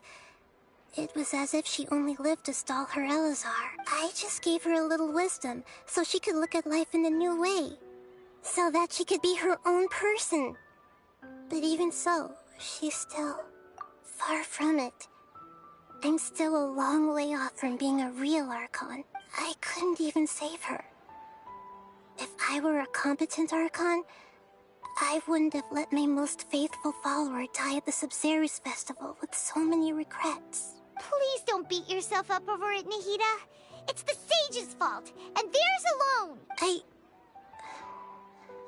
I'm not beating myself up. All I did was to rationally observe the distance between myself and a real Archon. Don't be like that, Nahida. Even real Archons are still allowed to be sad. To prevent more tragedies like this, we must end the samsara as soon as possible. Great, but how do we do that? Although the Sub-Zero's festival dream is under the Akasha's control, only humans can dream. Even the Akasha is unable to create them. That means this dream belongs to a host who created it. Huh? So, How should we find that person? Well, if this is someone's dream, then everything here must come from deep within their consciousness. Which means, with the power of imagination, they can change anything in this dream. Imagination? What do you mean by that? Imagination means breaking through what you perceive as normal. Like when a server at a tavern brings a plate to you, you'd naturally assume that food is on it. However, if you're the dream's host and you become aware that you're dreaming, when you imagine gold and more on the plate, the dream will respond in kind, and the server really will bring you gold and mora. But right now, our host is unaware that this is a dream. No matter how many times they're served, it will always be food. Find some way to make that person realize that they're dreaming. Usually, once that happens, the person will wake up and the dream samsara will be broken. How are we going to find them, though? If it could be anyone, it'd be like looking for a needle in a haystack. And even if we did find them, how are we supposed to make them realize they're dreaming? After all, like you said, don't wake a sleepwalker. It's extremely difficult, yes. But the only ones who can do it are you two. As for me, during this time, I'll be out of town. Out of town? Are you going to that place full of dreams where the Traveler went? Yes. I want to try something. There must still be a small wisp of possibility. Hurry and go. Dreams are supposed to be fantastical, romantic, and full of pleasant surprises. Unnecessary things like this samsara need to end. Paimon's still a little upset that we've come this far, only for Dunyarzad to... She was such a good person, with such a simple wish. But fate was against her. Yeah, saving Dunyarzad is what kept us going this whole time. But we mustn't lose hope, Traveler. Dunyarzad would definitely want to see us save everyone else. So let's break the samsara for her. Paimon's wondering, do you think the sages would get one of their own to be the host of this dream? Feels like it would be easier to control it that way, no?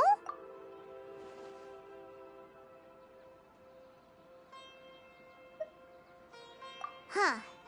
That's true. Plus, the sages probably weren't counting on there being other factors beyond their control, like Nahida and us. So, who do you think the host of the dream is? Oh, that would make sense. Fairest the Night of Flowers is a symbol of the wholesome Zerus festival, right? Pretty core character. Let's go ask him some questions, shall we?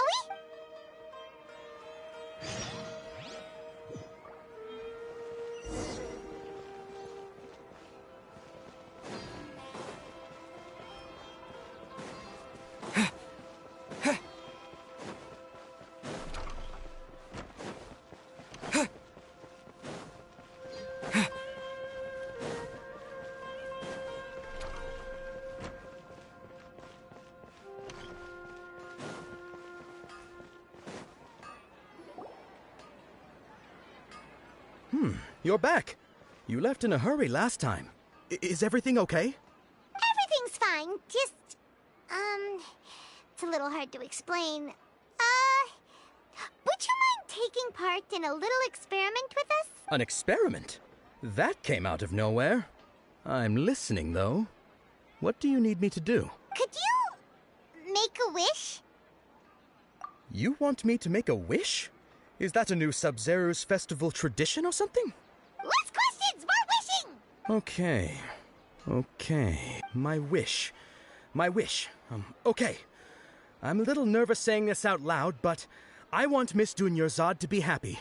Oh. I noticed earlier that she looked a bit down, and she wasn't really talking to anyone. She just doesn't seem like herself. She's always so gentle and kind, and all the kids love her. I've also wondered if the reason she asked me to be Fairest Night of Flowers is because I'm special to her, or something. So, you have a crush on Dunyarzad? Oh, is it that obvious? After what I just said, I guess it is. Oh, Shadow, there was a guy that had a crush on her.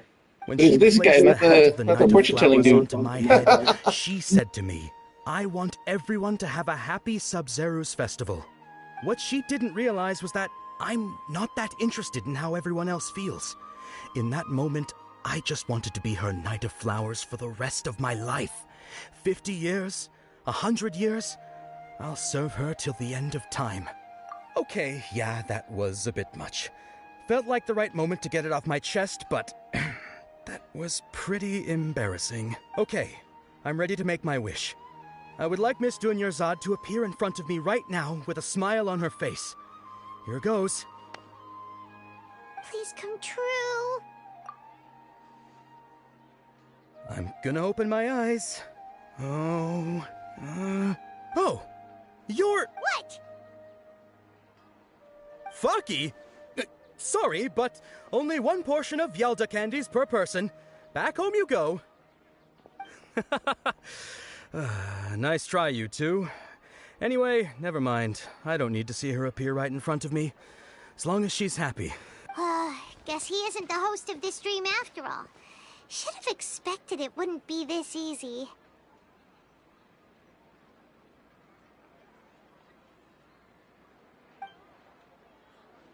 It seems like everyone who knows Dunyarzad. Oh, Shadow, he just missed it. None of them has any idea that she... Yeah, no. Earlier you said a guy had a crush on the lady. We found out it's the other guy had a crush on her, the one with the goofy mustache. That sounds like Dia! Oh, right. This is when Dunyarzad bumps into the kidnappers. Huh? But Dia can handle them. Hey, Traveler!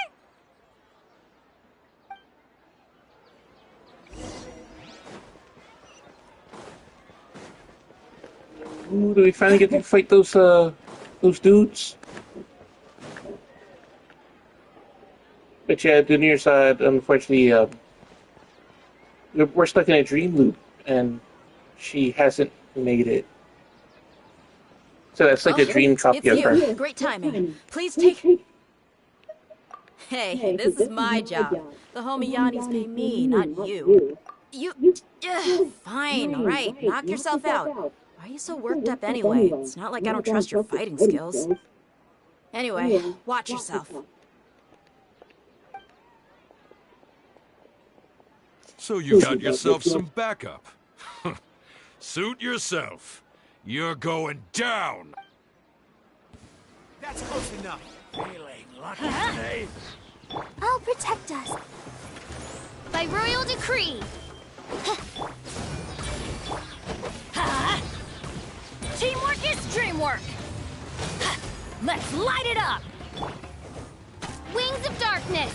Come, sever night from day. Following orders. Yeah. Let's light it up.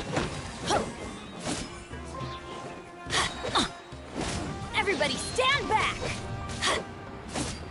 Odds revealed by... Where do you think you're going? Let's dance. Yeah. Off we go.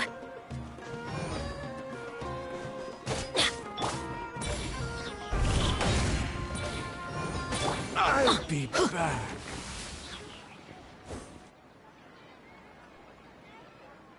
Traveler, were you just taking your anger out on those guys? You and Nahida both. Dunyarzad wouldn't want to see you two like this. Oh, and speaking of her, Paimon just remembered something. Remember how during the first Sub-Zero's festival, before the Samsara started, we came here with Dunyarzad because she wanted to pick something up? She said it was because she had forgotten something. Okay, so Paimon's memory is working so far. Anyway, Paimon also remembers that she is staying somewhere around here. She pointed it out to us the night before the Sub-Zero's festival. Yeah. Even if it's only a tiny clue, it'll probably still help us more than this needle in a haystack. Even the Traveler was fed up with not being able to do anything. It's rude to enter other people's spaces without permission, but desperate times call for desperate measures. Hey, the windows are unlocked.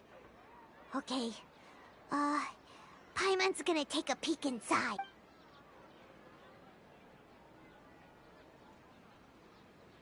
This residence, so there was pretty much nothing inside except this book on the table. Should we open it?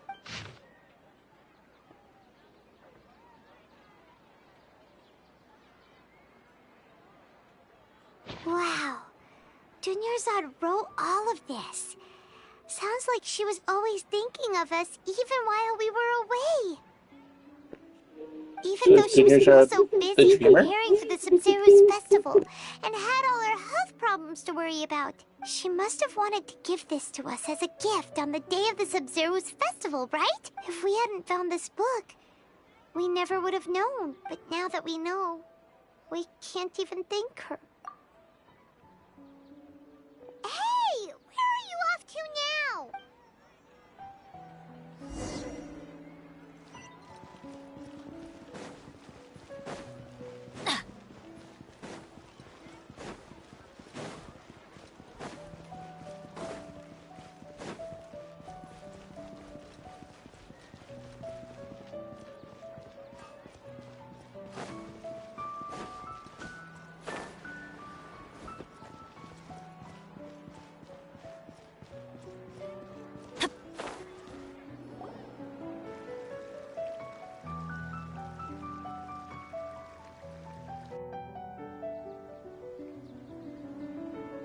It's Dunyarzad's puppet.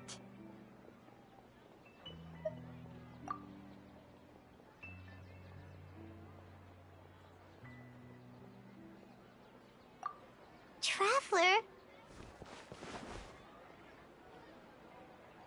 You must be exhausted. Come to think of it, we've been stuck in this place for a really, really long time. Heck, even the last time we were chatting happily with Dunyarzad feels like an eternity ago. Is the Traveler the dreamer?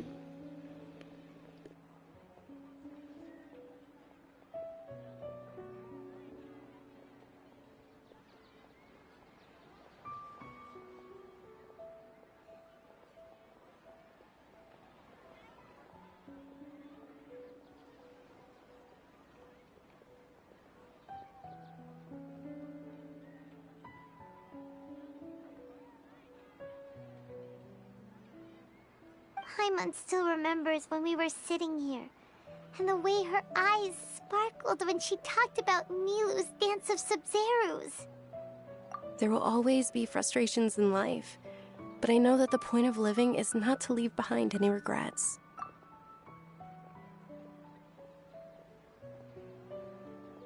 That was what the real Dunyarzad said, wasn't it? Does that mean... Yes, Traveler. What is it? Oh, so she's still just a puppet. But just now, how come... What? Where are we going this time?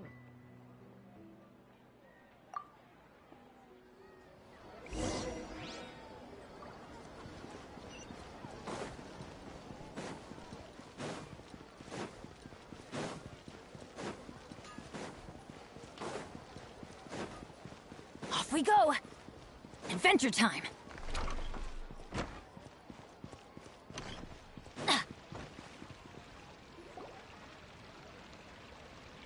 If you continue to resist, we will have to order an investigation into every single event organizer. The Grand Sage has already granted you much leniency.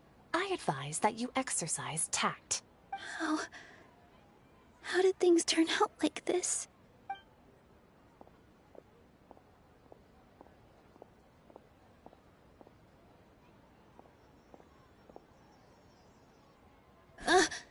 Traveler? You don't have to get involved. He's a sage from the Academia. I don't want to drag you into this. Traveler? Traveler? What the heck are you doing? If you get arrested by the Academia, that's another day gone to waste!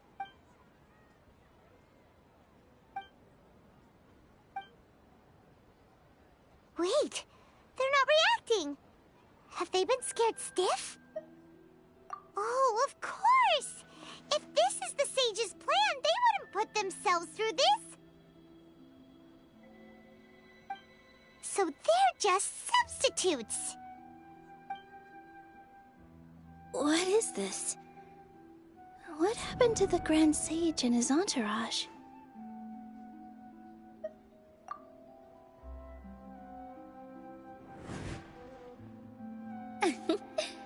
Like I said, they symbolize the goddess of flowers. It's just a shame that all the real Padisaras went extinct after her death. Yes. The Greater Lord brought forth new Padisaras in memory of the goddess of flowers. But she ultimately could never truly replicate that beautiful shade of purple.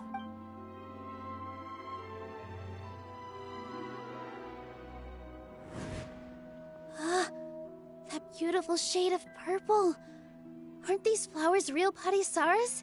Just like the ones from the legend? I didn't even notice. Dunyarzad, did you find these? But didn't you just say all the real flowers went extinct after the goddess of flowers passed away? So, Al? Yeah. What's going on here? Huh?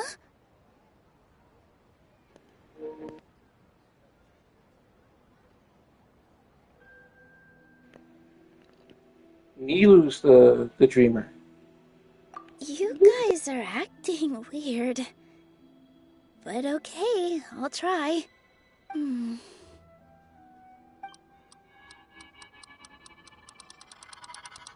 Hey!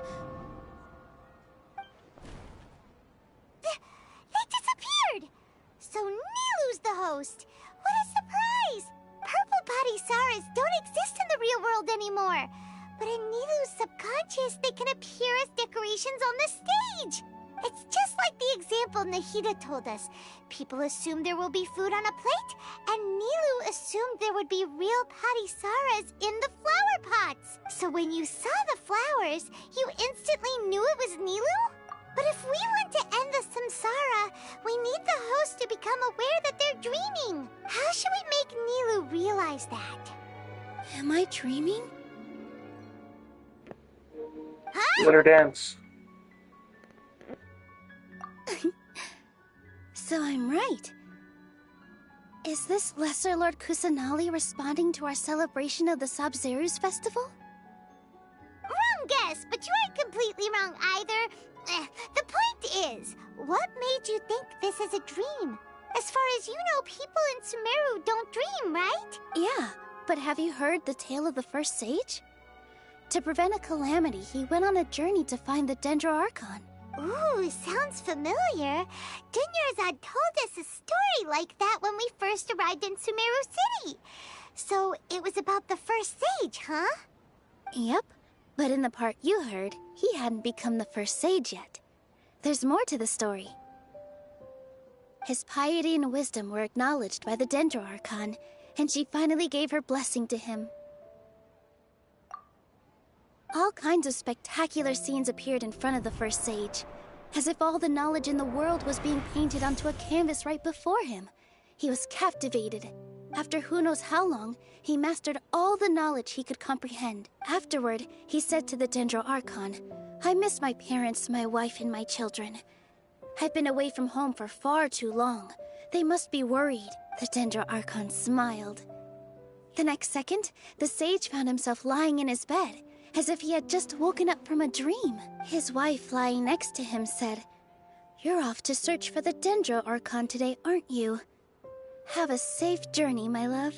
In the end, the first sage took care of many disasters in Sumeru City, and founded the Academia. What a happy ending. So, the first sage was dreaming ever since the beginning of the story? He never went on his journey? Yes. But his faith and determination were conveyed to the Dendro Archon, so she blessed him in the form of a dream. Paimon understands where you're coming from now. That's a really interesting connection. But we really gotta wake up soon, like the sage in the story. I see. Well, it just so happens that today's Sabzeruz festival is almost over too.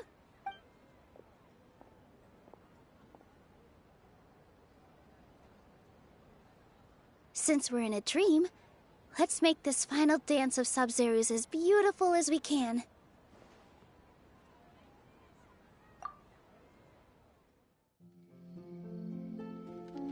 The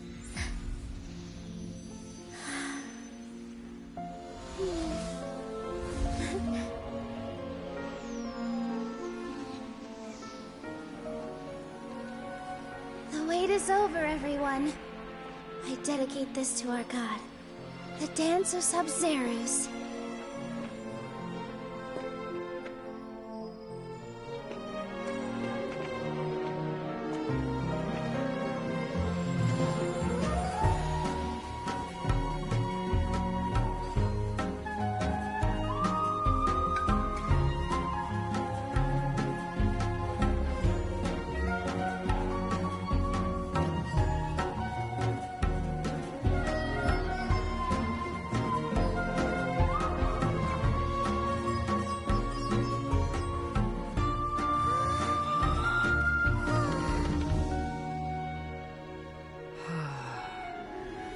I'd be lying if I said I had no regrets.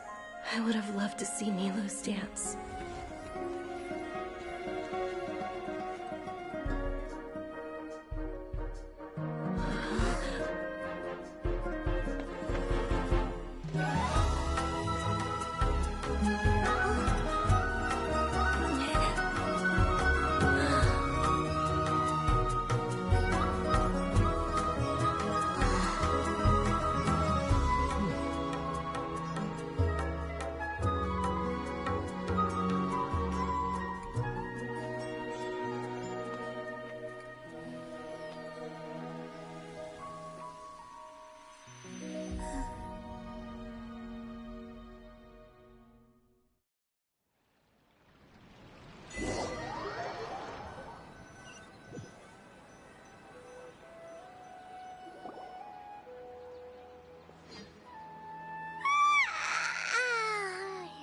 Good morning, traveler.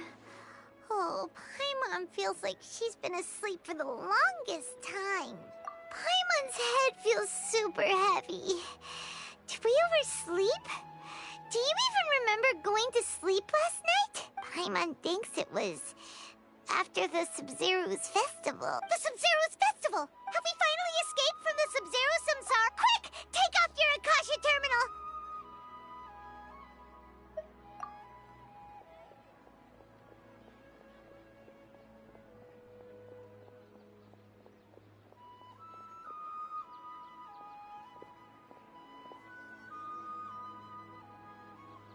She's not in her room.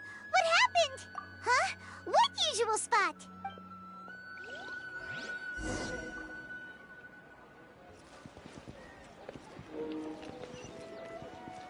I think we're finally out of the dream. Go! Adventure time!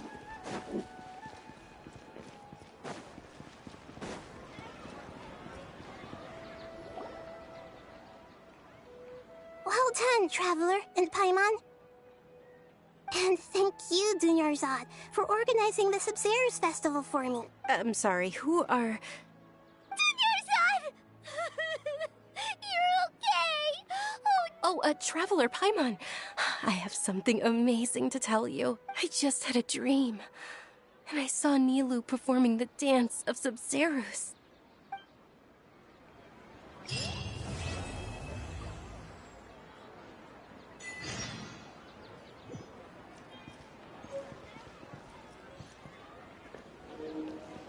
Wow, that was a sad story. I'm glad she's fine. Well, looks like that's the end of Act 2. I don't want to talk to Catherine right now. It launches into the next one.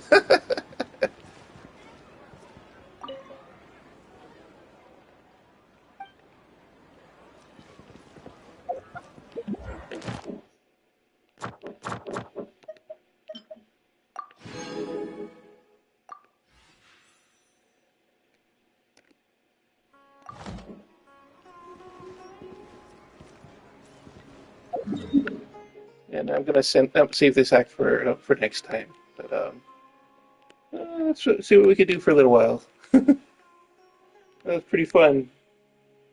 Well, let me see. That was a lot of walking and a mind trip.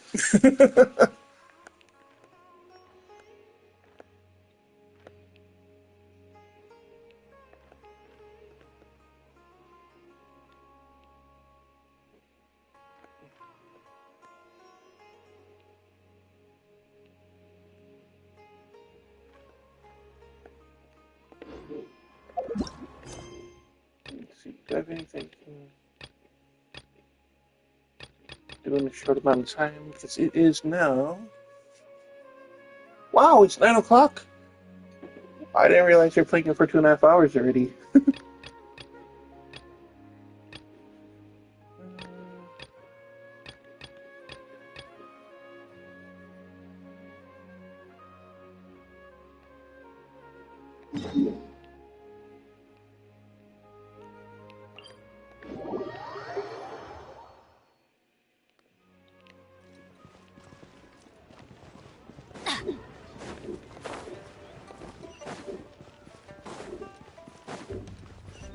Adventure time!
Off we go!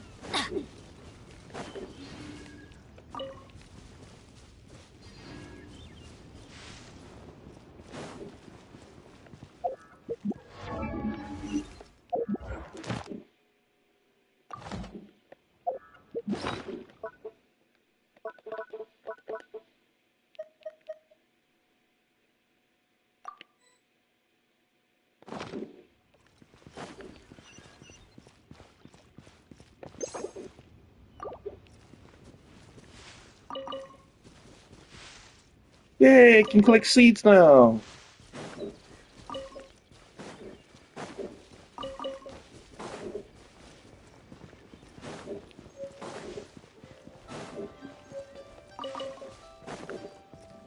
If I raise these seeds in my Serenity house, then I don't have to like particular ones that are like slow growing or hard to find that often.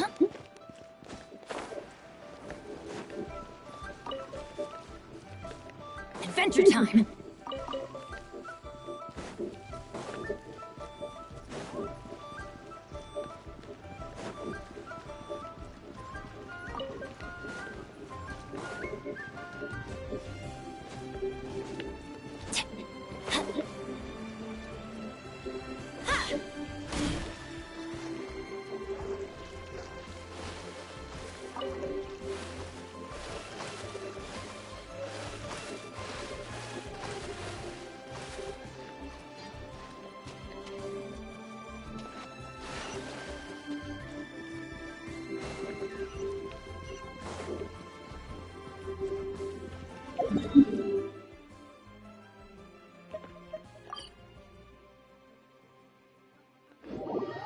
Station reward, Inazuma? Adventure time!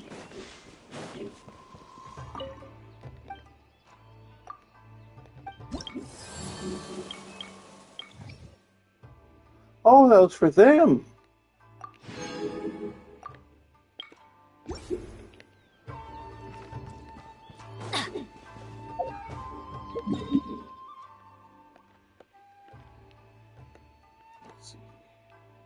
Right now I'm trying to work on Natland with the reputation rewards.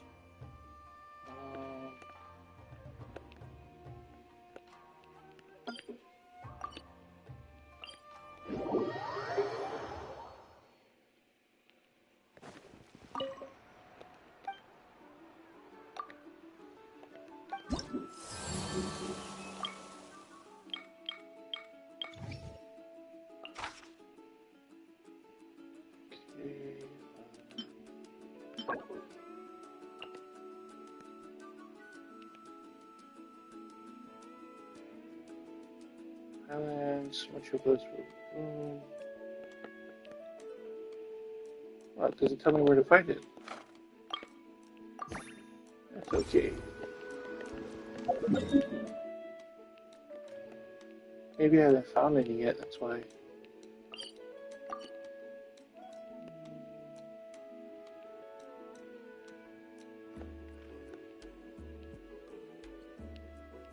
Maybe it's up here.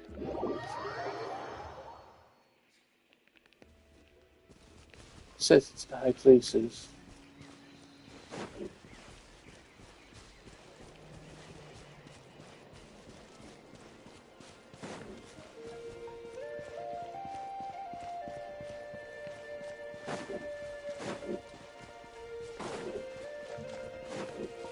Adventure time!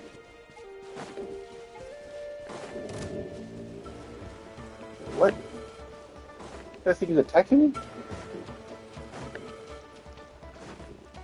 Oh, look, they got capybaras. Off we go! Adventure time! Off we go!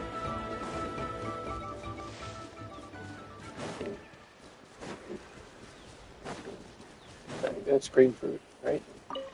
Yeah, grapefruit.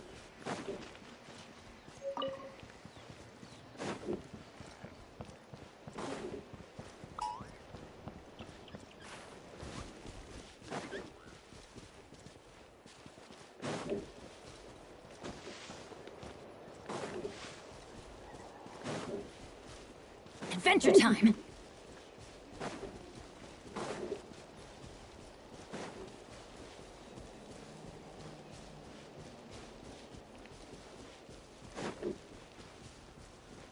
More grapefruit down there.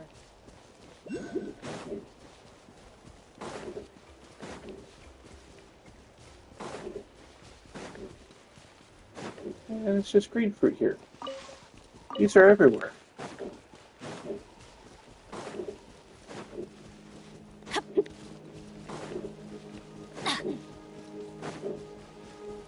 Adventure time!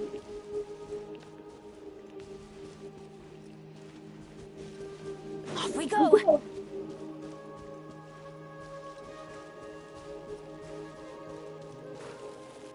Got berries. Adventure time!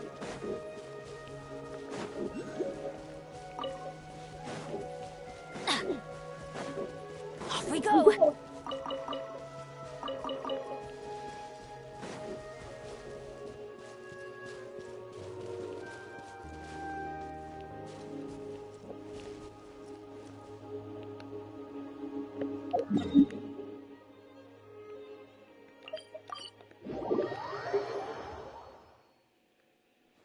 Let's see if vendor has it.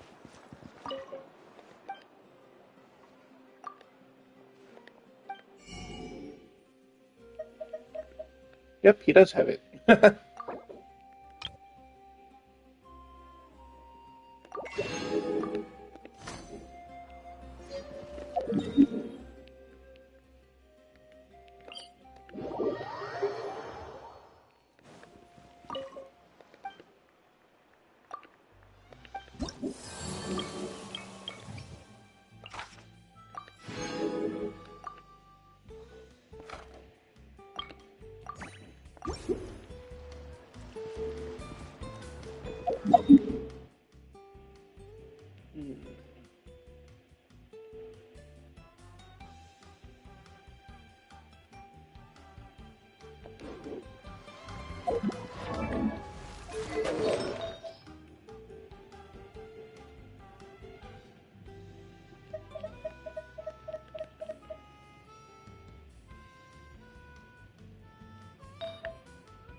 Wait, you should.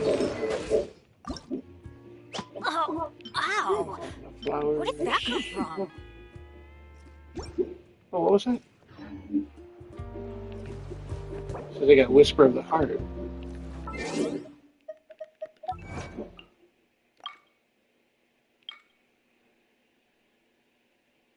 Oh! Just because I stopped here, I guess.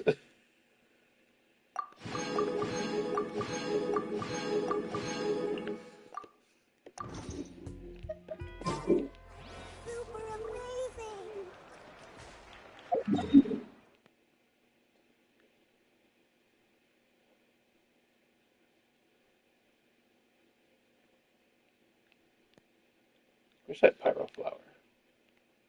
Could use another one of those red rocks. Actually, no, I need 7 of them.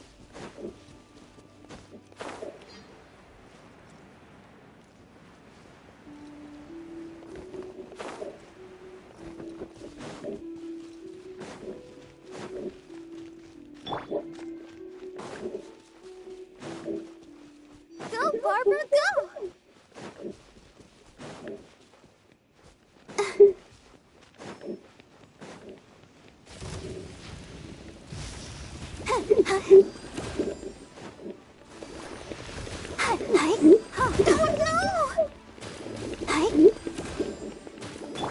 Let's light it up!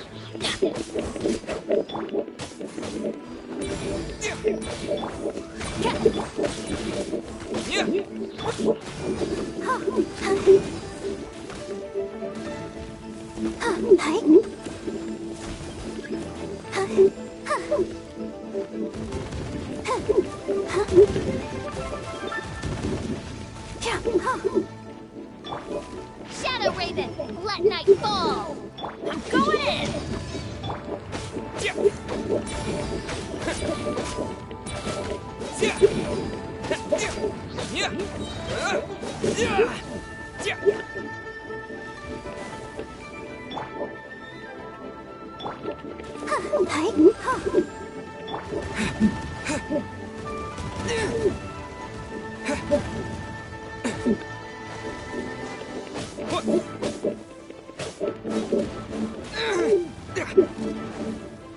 Let the show begin.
Off we go! Teamwork is dreamwork!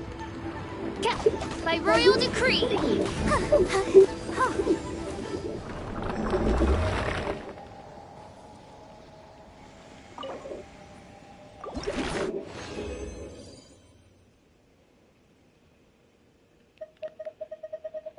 Oh, we got blue ones.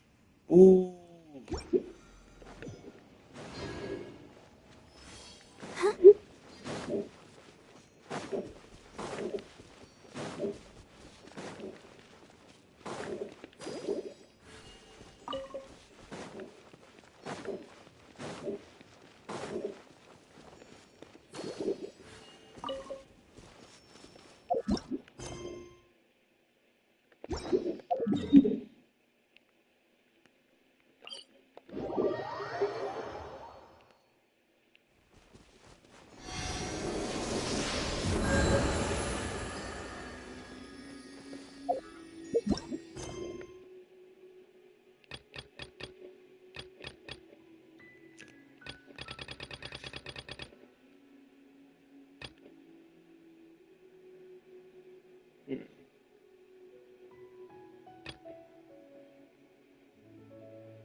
Go, Barbara, go! Go, Barbara, go!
Benny's Adventure Yay! Team Assemble! Wait. I need 14 of those.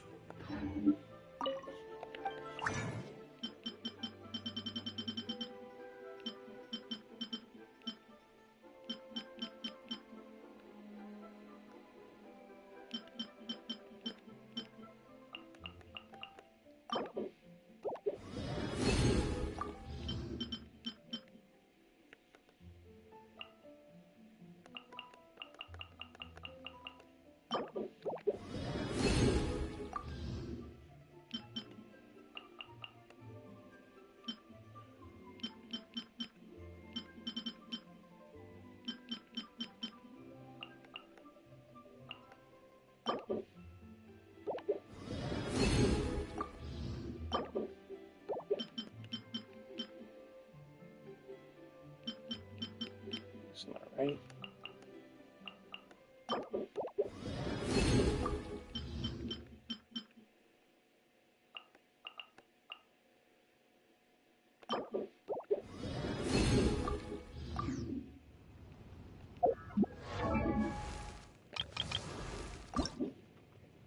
Benny's Adventure Alright. Team Assemble! Now we just gotta get our FH rank up to 50 and I can boost him right away.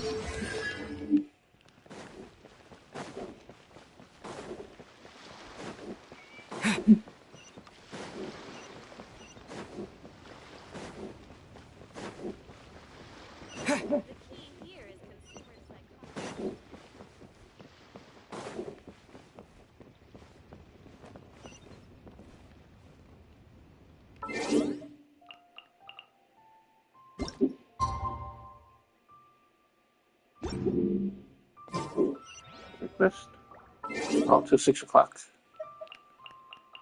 Alright.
This old man's a cheapskate.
see, I got 20 resin left. I could probably do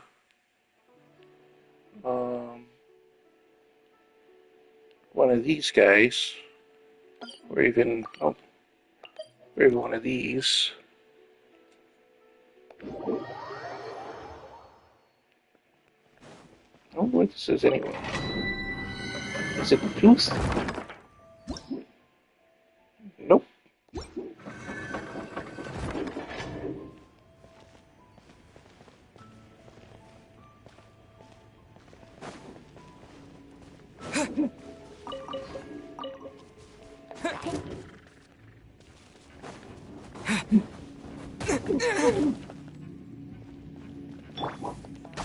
Odds revealed.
I'm going in! Midnight Phantasmagoria!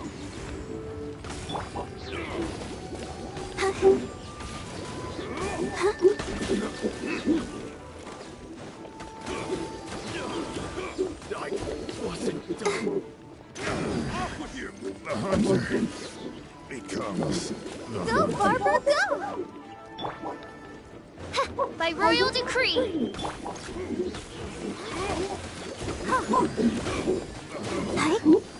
becomes the hunter.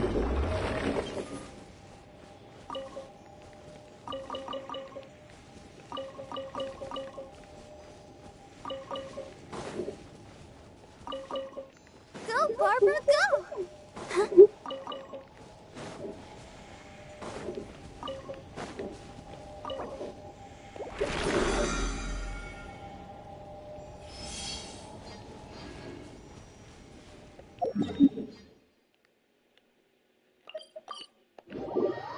Alrighty. So I think I'm gonna call it a stream here. I mean, we've beat Act 2. We've burnt through our resin. Yeah, and I'll pick up the next act sometime later. Maybe tomorrow, but yeah. Alrighty, everyone. Thank you so much for joining. I hope you have a great night. And thank you to Shadow and Declare for stopping by. You guys have a great night. I'll see you guys next time. Super hard. We should be too. Haven't